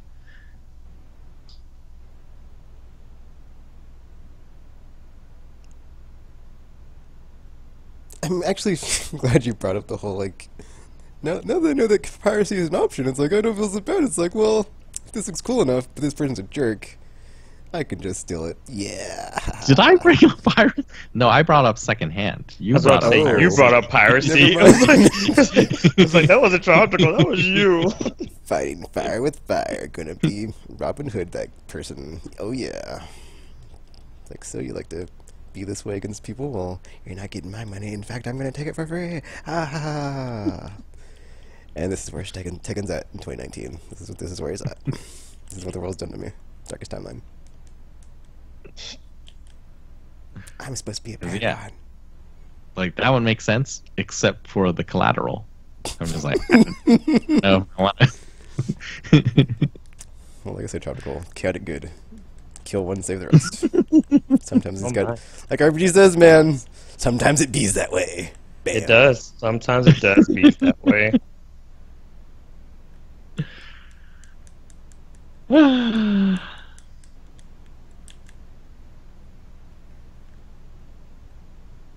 Well then, is there anything else to add to this? Because I just keep going in circles, so I'm not gonna. I'm gonna stop. I mean, it's kind of like the reason I don't play any weird, like, Japanesey tentacle stuff, or Muv-Love, as you call them. It's just like, Oh. you guys are kind of bringing unwanted visibility to the hobby. Thanks, guys. Thanks. Okay. Try not to, like, Hey, normalize some all your... people are into these kinds of weird- things. It's not. I mean, it... Then I'm the one being shamed.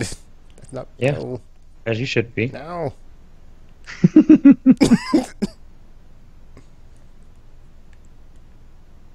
Let us like our weird stuff, I mean, man. there's nothing wrong with that. It's Let just- us like our tentacles. you Again. can have your tentacles and like them. It's just, you know. Oh, I do. I do. Splatoon. Just another thing for me to have shame about in my everyday life.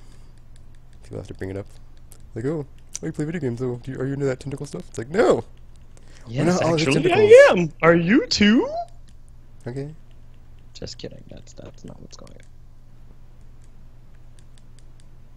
I feel like Tekken does really like tentacles. I do not. As a Just doesn't- gamer. Just doesn't want anybody to know the truth. Just as a human. Or my waifu. 'Cause she Just as knows. a human. We've had this discussion. But did you just say as a human? Well, you said not. You said no, as a gamer.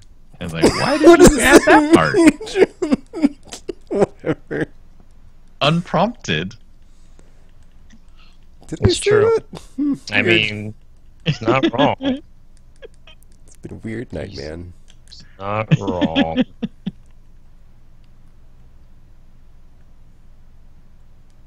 Cool. Well, in that case, if there's nothing else on this, listeners, if you're out there, let us know how you make the stand, where you make the stand. Are you afraid of collateral? Or did I just ruin it for you and now you gotta think about collateral? Go ruining lives, one topic at a time. Man. Yeah, let us know in somehow, probably Twitter, easiest. Let us go on to the weekly RRR, rapid release responses, for the first week of April. Wow, it's April. It is. Amazing. Well, we're going to start off with April 4th here. And going to do titles and the first 10 words of the description and see if they sound interesting or not. And the first game here, April 4th, is called Scorcery. Scorcery is a local multiplayer sport-like video game set in... Gross. He said sports. Sports-like?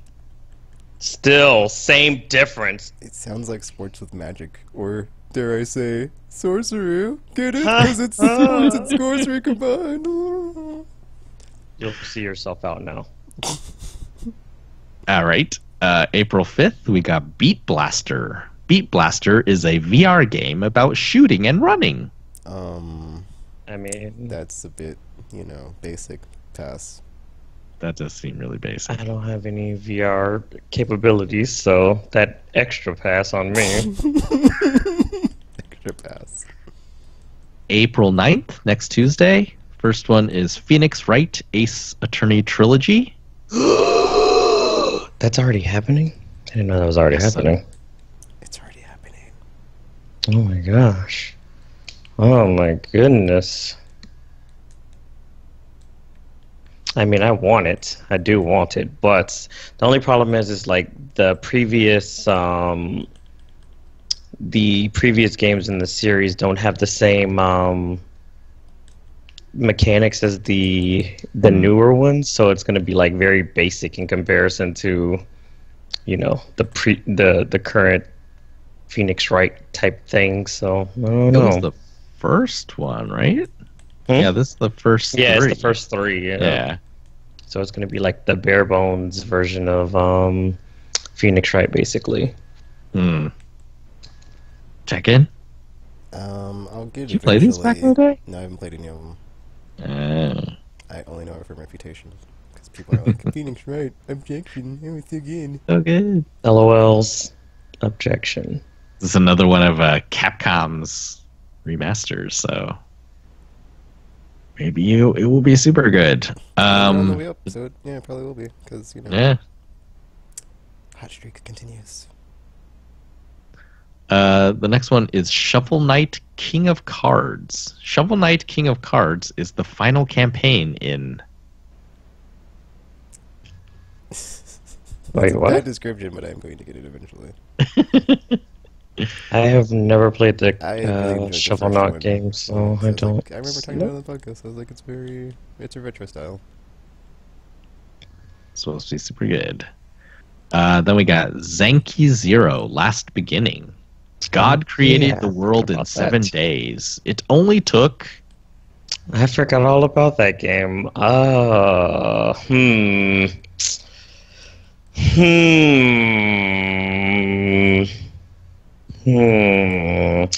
mean, I am interested, but that's only because I know of it beforehand. The description would not have. I mean, maybe. I don't know. Again? I haven't Based on even- description? Based on the description, that was not a very good description. All right. Then we got Falcon Age. Falcon Age is a first-person, single-player action-adventure. As Ara, Action adventure, you say. First person, you say. Pass. Falcon. Sounds very I would. dungeony. And it's called Falcon Age, so there's also that. All right. Dangerous Driving. From the creative talent behind the genre-defining Burnout series, Dangerous. That could have been a lot better too, but I already know about But this game. Burnout. Because I was like, oh, Burnout? it looks like the old ones when they were better than the ones at the end. Or rather, the Paradise City specifically, because everybody gushed all over that game. It's like, dude, Burnout 2 and 3 are easily better than that garbage. Fight me. I don't care. 3. Fight him. Fight him. Because you're wrong. RPG Burnout, yes. I mean, Burnout is amazing, but the problem is I don't like to drive dangerously. I live in Florida. It's already dangerous enough as it is. I don't want to play a game about my life. Florida could, I mean, RPG could have a Florida man encounter or woman encounter every day. It's true. It's a possible. very distinct possibility that these are things that are happening. My life is kind of a dumpster fire. We haven't had any other people eating other people on the On highway. his customers to be like, oh, what's the weird thing I'm going to hear about today in the Florida going on in Florida? Hmm. He tweets about it on his Twitter. I do tweet about it on my Twitter. So follow RPG. Then we got Vaporum. Vaporum is a modern real-time dungeon crawler situated in an... Ew, no thank you. Dungeon crawler? Who even calls their game that? A real-time Wouldn't you just say Vaporum. action RPG or like something else that sounds boring or Well, not it must- fun? It must not be an action RPG. It must be a...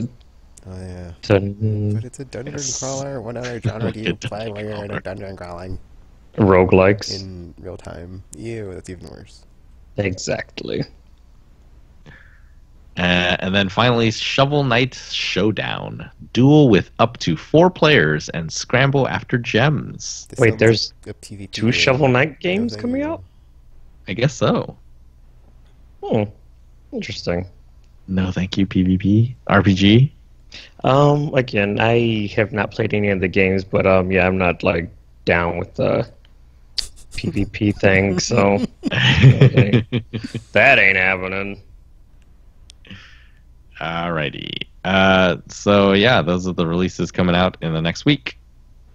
On to the news. First up, Borderlands 3 was revealed. It was at PAX. They had a whole showcase thing on numerous Borderlands things, but Borderlands 3 is coming out September 13th this year.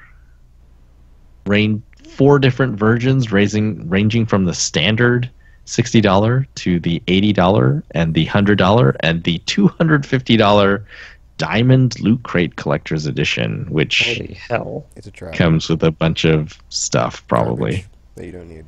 They're in I landfill. mean, probably not wrong, but still. We know a little bit about it. I guess there's evil twins, the Calypso twins. They're uniting the bandit clans and are going to claim the galaxy's ultimate power. 4 new Vault Hunters. Mose. Who are they? Who are they? Gunner. It says Mose the Gunner. When she needs backup, she digistructs her mechanic Iron Bear for a 1-punch attack of additional firepower. Ooh. Amara is the Siren. Confident, capable brawler with the ability to summon ethereal fists. Then there's, I think it's Flak, FL4K. Or maybe it's FL4K. As the Beastmaster lives for the hunt. So do the loyal beasts that follow their master's every command. And then Zane as the operative. Specializing in battlefield gadgetry, extremely proficient at slipping into combat, creating chaos, and sneaking back out as if he were never there. It's like 0. Yes, I guess so. And then they gave some examples of guns. There was that one in the trailer with the gun that has legs. Yes. And it chases down enemies while hurling insults. Ooh, Which is hilarious. that is the best of both worlds. There's a rifle that spawns volcanoes. What? And this one I don't Why not? know how to read, but it says firearms with self-propelling bullet shields. See, this is what I'm talking about before the podcast. This is what I'm talking about. It's like Borderlands came. It was all about the guns and the loot and the shooting. Everything else was like, we can maybe do something like that. And it's like, but dudes, do you have these types of guns in your garbage loot in a shooting game? No, you don't, because all you have is loot to chase that's like crap, and like game that's like not fun to play, and like story that's like not even like 10% of like the laughs I've had while playing Borderlands with friends. It's just not even there. You just go back. And now that the king has returned, it's like I don't have to go. I don't have to go back to you ever again, Destiny, because it's coming out in September. And I'll be free. And I'll be like, yeah, see, this is what I was missing all these years. I've been craving this game. I've been craving this game! It's like, sure, I didn't get the other half of the coin in Splinter Cell 3, but I'll gladly take Borderlands 3 and be like playing this game and having fun. And it'll be just like old times. And I can't wait. It was kind of weird, though, like when I saw the trailer, because I was like, you know, even though I'm not like visually impressed as much as I was expecting, I don't care. I'm glad it's back, and I will totally pick it up when it comes out.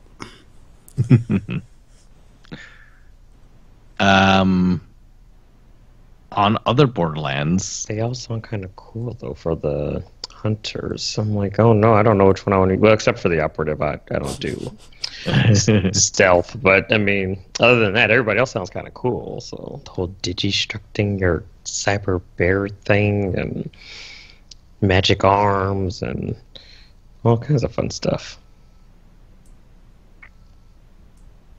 other Borderlands things, they announced that Borderlands remastered. Game of the Year edition. I don't know. The first Borderlands It's Game of the Year edition is coming out. Was out now. Saturday. Ultra HD, 4K textures, HDR. Apparently, like improved quality of life that they didn't really talk about. Yeah, the final boss but, they said they changed. I thought that was pretty funny because that was like the one bad thing about that game was like the final boss was a complete joke. It was just a tentacle monster that sat there and you shot its gooey orange center.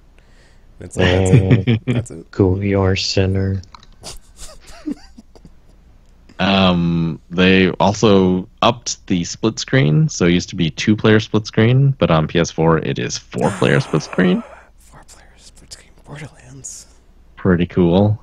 I remember when that was like an issue, like last year. And it was like we don't have the resource to do this, so we have 2-player split screen. Now it's just like whatever, 4-player. They're also adding the DLC chapters from Borderlands 2 into Borderlands VR. And then the Handsome Collection is getting an update with HDR and Ultra HD textures. So lots of Borderlands stuff going on. Yeah. That's going to be exciting. Yeah, Are you excited? I'm so excited that I was like, you know what? I'm gonna replay the entire series, including Tales from the Borderlands, because those characters are in there now. And it's just going to be a fun year for the rest of the year, even though it's the darkest timeline, I don't care. Because I've got Claptrap and my pals in Pandora, and all the crazies and all the guns. It's kind of like an analogy to America if you think about it, but you know, whatever, so... It's full of crazies and guns, you're right. Escape. Although one of my... Man, I still... That Tales of the Borderland, man, that was far better than I expected. Far better than I expected. Oh man, if there's like a mech battle again, oh my gosh.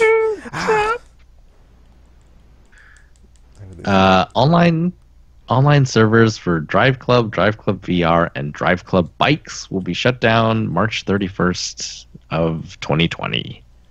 And because those games are very reliant on online stuff, they're going to stop selling...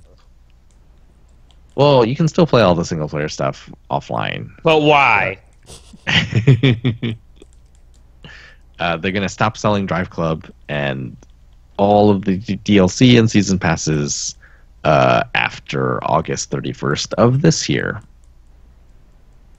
Although that part is also related to, I guess they had a 5-year license on the cars and stuff, so... Just like Marvel games and all the other licensed games that Activision has, yeah, that's why they get delisted. Sega. Club VR. I hope I didn't. Now, anyway. It's probably really cheap now.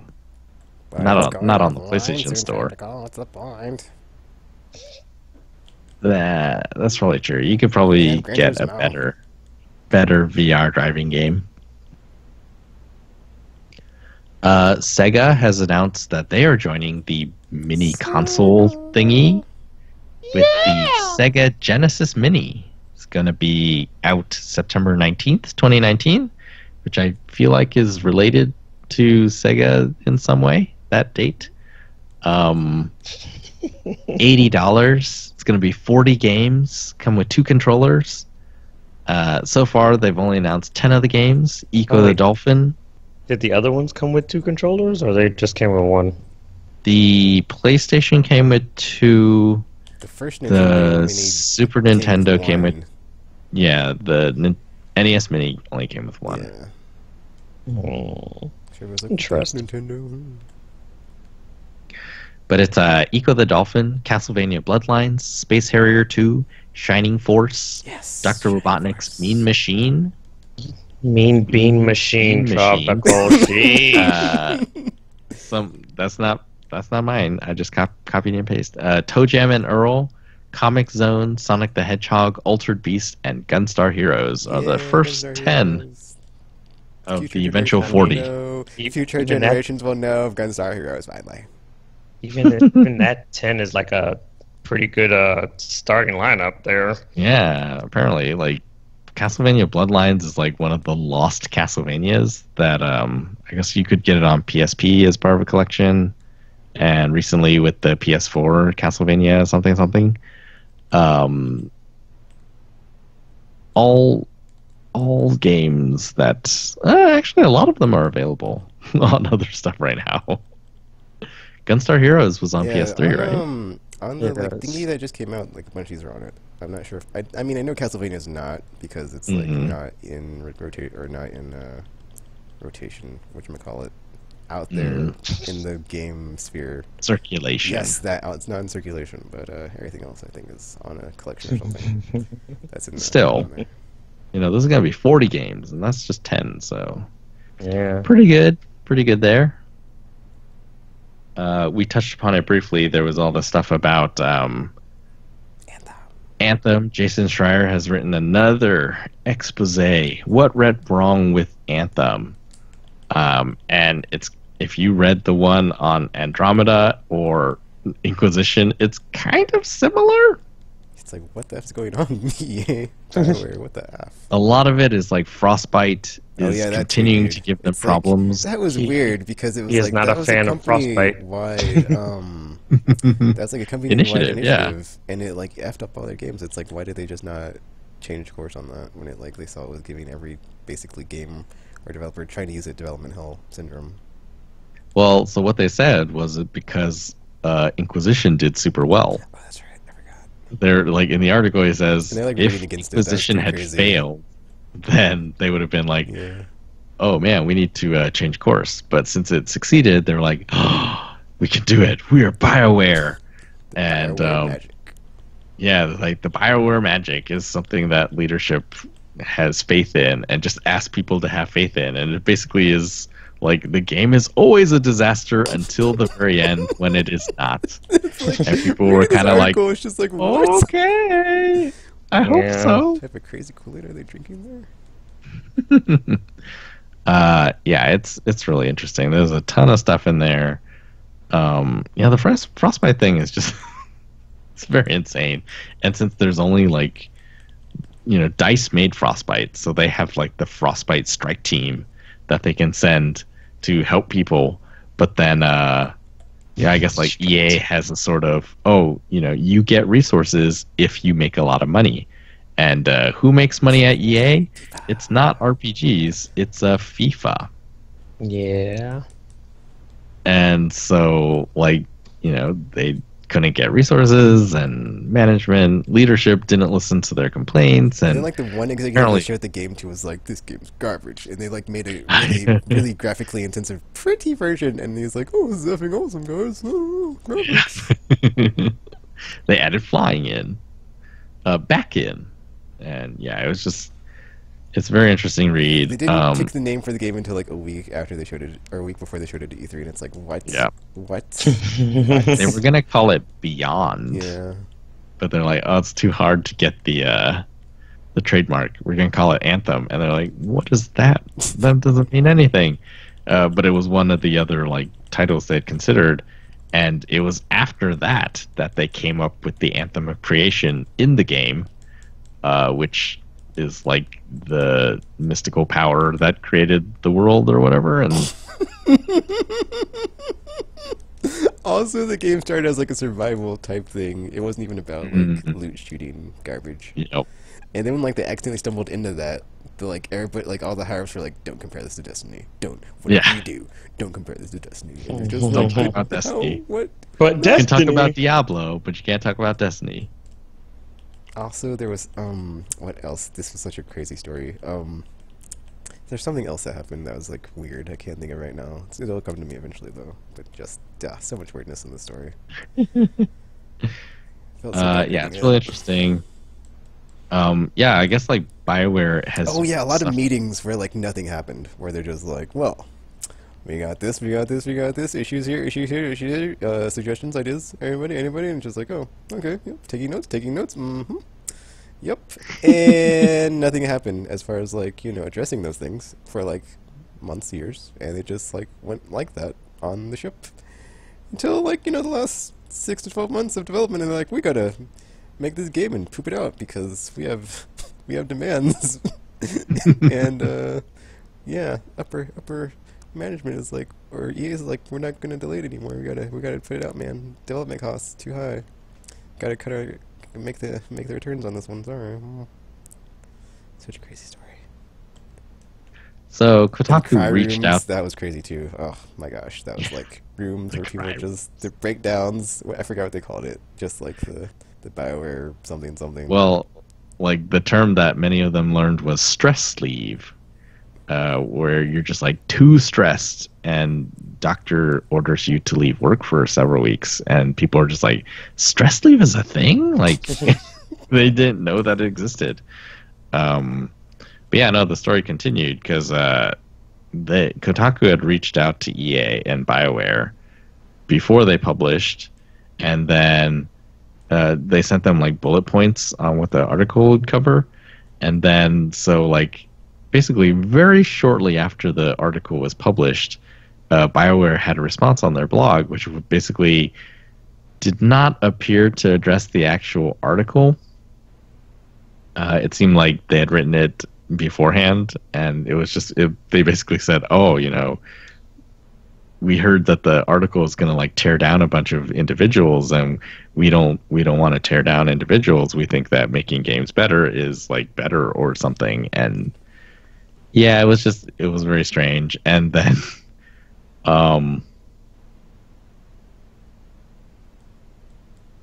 then today or later today, I heard that they didn't, like, EA and BioWare have not responded to the article to their employees. Instead, they sent out an email that said, "Don't talk to the press."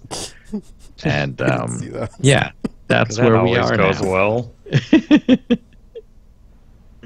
That is where we are now. Secrets.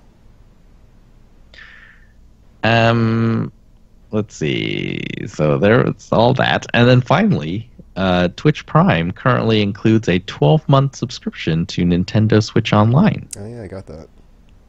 So if you've got Twitch Prime, or if you have Amazon Prime, you have Twitch Prime. Go link up your Twitch Prime, and then link it up to Nintendo, and then you can have a Sounds like 3-month so much subscription to Nintendo Switch Online, and then if you keep it after that, then you can have the rest of the 9 months. I hope this So- is just like a thing where I like get this with my Prime subscription. I'd be very happy. Then I wouldn't have to pay That for would it. be really crazy. Just Yeah. online and be like, haha, it worked out. It all worked out. Yes. Because I'm not paying So- for a Nintendo Switch Online.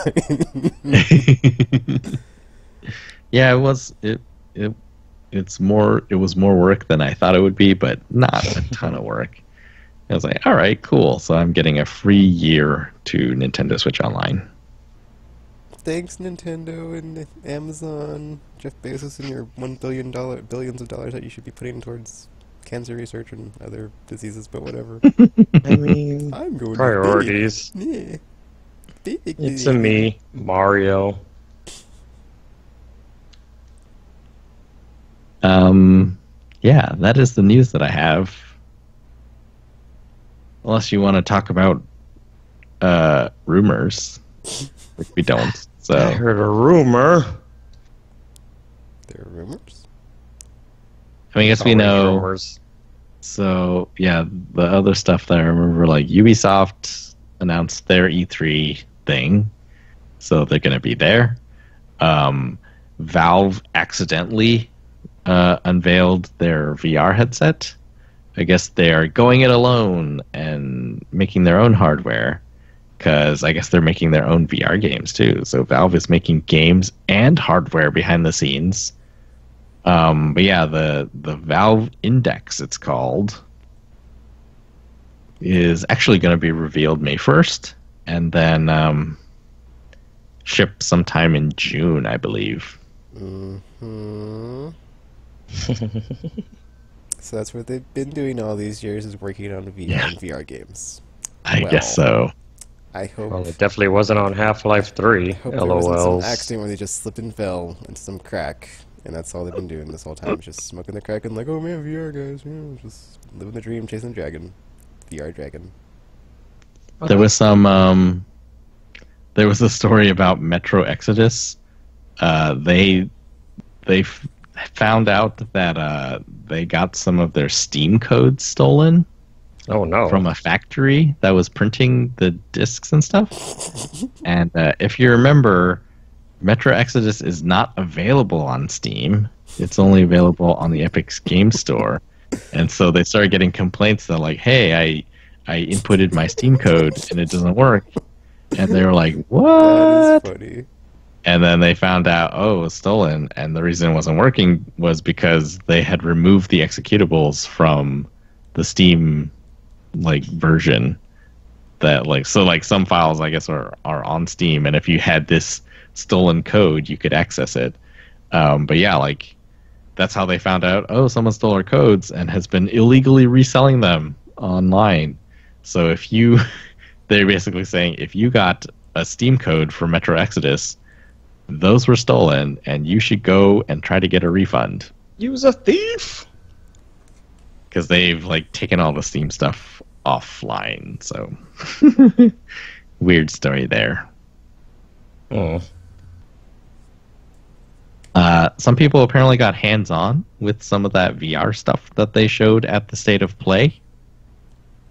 Iron Man apparently is not sort of a VR experience shooting gallery, whatever. It's going to be a full VR Iron Man game where you play Tony Stark as well in first person. To be a rich billionaire playboy? I guess so. So yeah, impressions apparently are pretty good so far. More so than people expected. That was a bad trailer. I mean, going off of those impressions, that was a bad trailer. There was also people got to check out No Man's Sky VR. And their minds are blown. Yeah, apparently their minds are blown. After I saw that, I was like, I'm getting that when this comes out this summer. With that super duper update that fixes all the things. VR is looking really incredible. The future of VR is looking really incredible right now. Lots of PS4 stuff. We got Oculus coming out with maybe that's totally wireless one. Does that say VR gets super popular, if this whole game streaming thing is a thing, does that play into the scenario at all? Google Stadia. Scan your room. Not yet. I don't think so. Please don't I think maybe that was the plan all along. If you have a VR headset, then you're not made obsolete by streaming. It's sort of like right now, definitely Blu-ray is better quality than streaming, and yet oftentimes I feel like if the digital one is cheaper, I don't mind taking the hit in quality because it's just so much more convenient to be able to stream a movie, for example. So, when these new streaming services come around, apparently starting this year, if they are good enough... Oh man, that's going to break me when there's too many already. If they're good enough, then I can see... But I don't want to. It's just but they're getting Ghost in the Shell series. Gotta hold on. Take it. No, don't let go. If they're good enough, I can see people willing to make the trade-off to get streaming, and then maybe that sort of depresses console sales when the next round of consoles come around. Except for the case of VR, because VR really is much more latency sensitive, and so yeah, if VR takes off, then like physical consoles will still have something that they can hold on to that streaming won't quite be able to replace yet. Kind of like how it's like arcades, right? Arcades used to be everything, and now it's just like the really big, crazy arcades are the ones that people are like, oh, this is really cool, and I can't see myself owning this thing at home. So or getting this experience at home. I'll always be able to hold out hope that I get my either Identify or the Drill Sergeant game from Kojima Studios. Oh my gosh, let the dream die. Never. Bodysuit. Oh man, if we get bodysuits, oh my gosh, that's like I'd be like you can't stream this. Bodysuit action. That's how PlayStation wins. Bodysuits. So, yeah, maybe.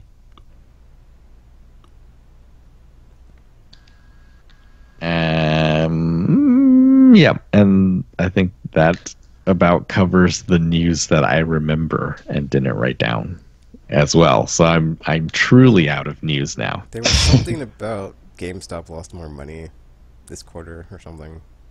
Oh, they went negative. Oh, I was going to look that up because I don't know what... But yeah, writing's on the wall. It's over. Yeah. I mean, we already talked about it, but it's like, They said that if something hadn't happened, then they would have made money, but instead they lost money. There was some sort of thing in there about reimbursement or something. I don't know. It was a weird thing. I'm guessing that's when they had that Kingdom Hearts 3 kerfuffle, maybe. But I don't know. Well, they said there was some sort of impairment of goodwill. Yeah, I was like, what is that? And I was just like, what does that mean? Is that suddenly people hated GameStop? Is that what that is? That's not sudden. Yeah. I was like, what happened in the past year that would have changed the way people feel about GameStop?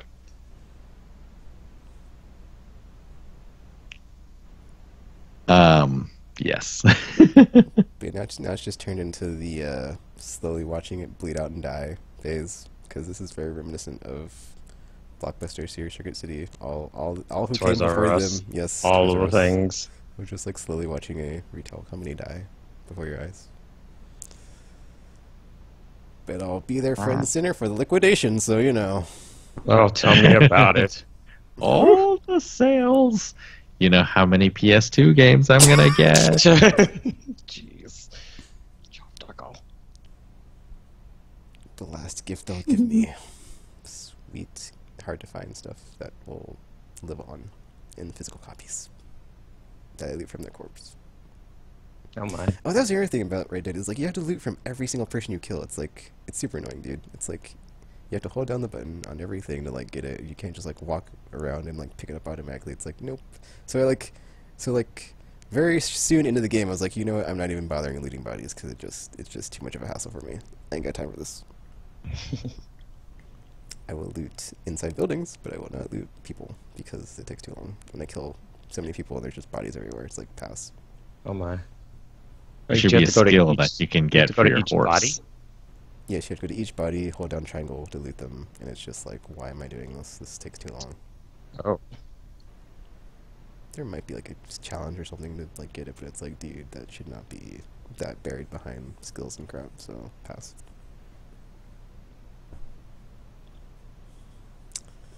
Sorry for bringing up a downer news story good at the end of the news section, but that's the last thing I remember reading for the podcast, so whatever. It's where his mind is at. Also that,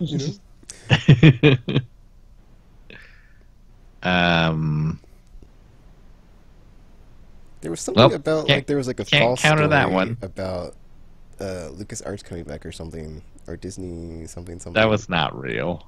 Yeah, it was. That's why I said false news. Story. It was like people were getting all Yeah. excited to say like something Oh, happened, you but said then false. that was like never the case or something. It was weird. Yeah. Those people have been working with EA. They manage it.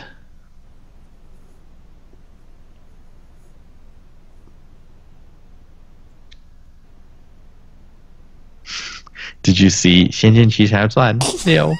I saw the trailer. Yeah, They and had then trailers. the They were comments doing are pretty brutal. giveaways. It looks like Everybody was like, not. "Man, this is a really good-looking PS2 game or something." It's like, ouch. Because I think, MMOs were bigger in Asia. Just like various tons of other MMOs, and so it has like MMO quality graphics, but it's a single player game. Or it's like when I say MMO, obviously I mean like World of Warcraft. So it's like World of Warcraft quality graphics, not that art style, but that sort of repeated texture look and. Oh, and I'm talking old World of Warcraft, not after they revamped the visuals. Don't lie. So, yeah, it's like not doesn't look modern, but well, it's the sixth one. Maybe it's fun. Now with added fun. All right, my recording device is running out of power, so check us out, aimlesspodcast.com, to download the podcasts, and it's about to get really cool and classy. Yeah, follow us on Twitter, Facebook. Not Facebook, maybe Facebook, if you want. If you talk to us first, then we'll know, oh my gosh, there's people on Facebook, and then we'll do that. But yeah, Twitter, YouTube, Twitch, aimlesspodcast.com. See, like Tropic said, check us out online. All the things he just said. Anything to say before we sign off, RPG? Tentacles. Anything to say before we sign off, Tropical? Not tentacles. Alright, so yeah, Aimless Z. Thanks for listening, and until you see or hear from us again, we're now signing off. Tentacles.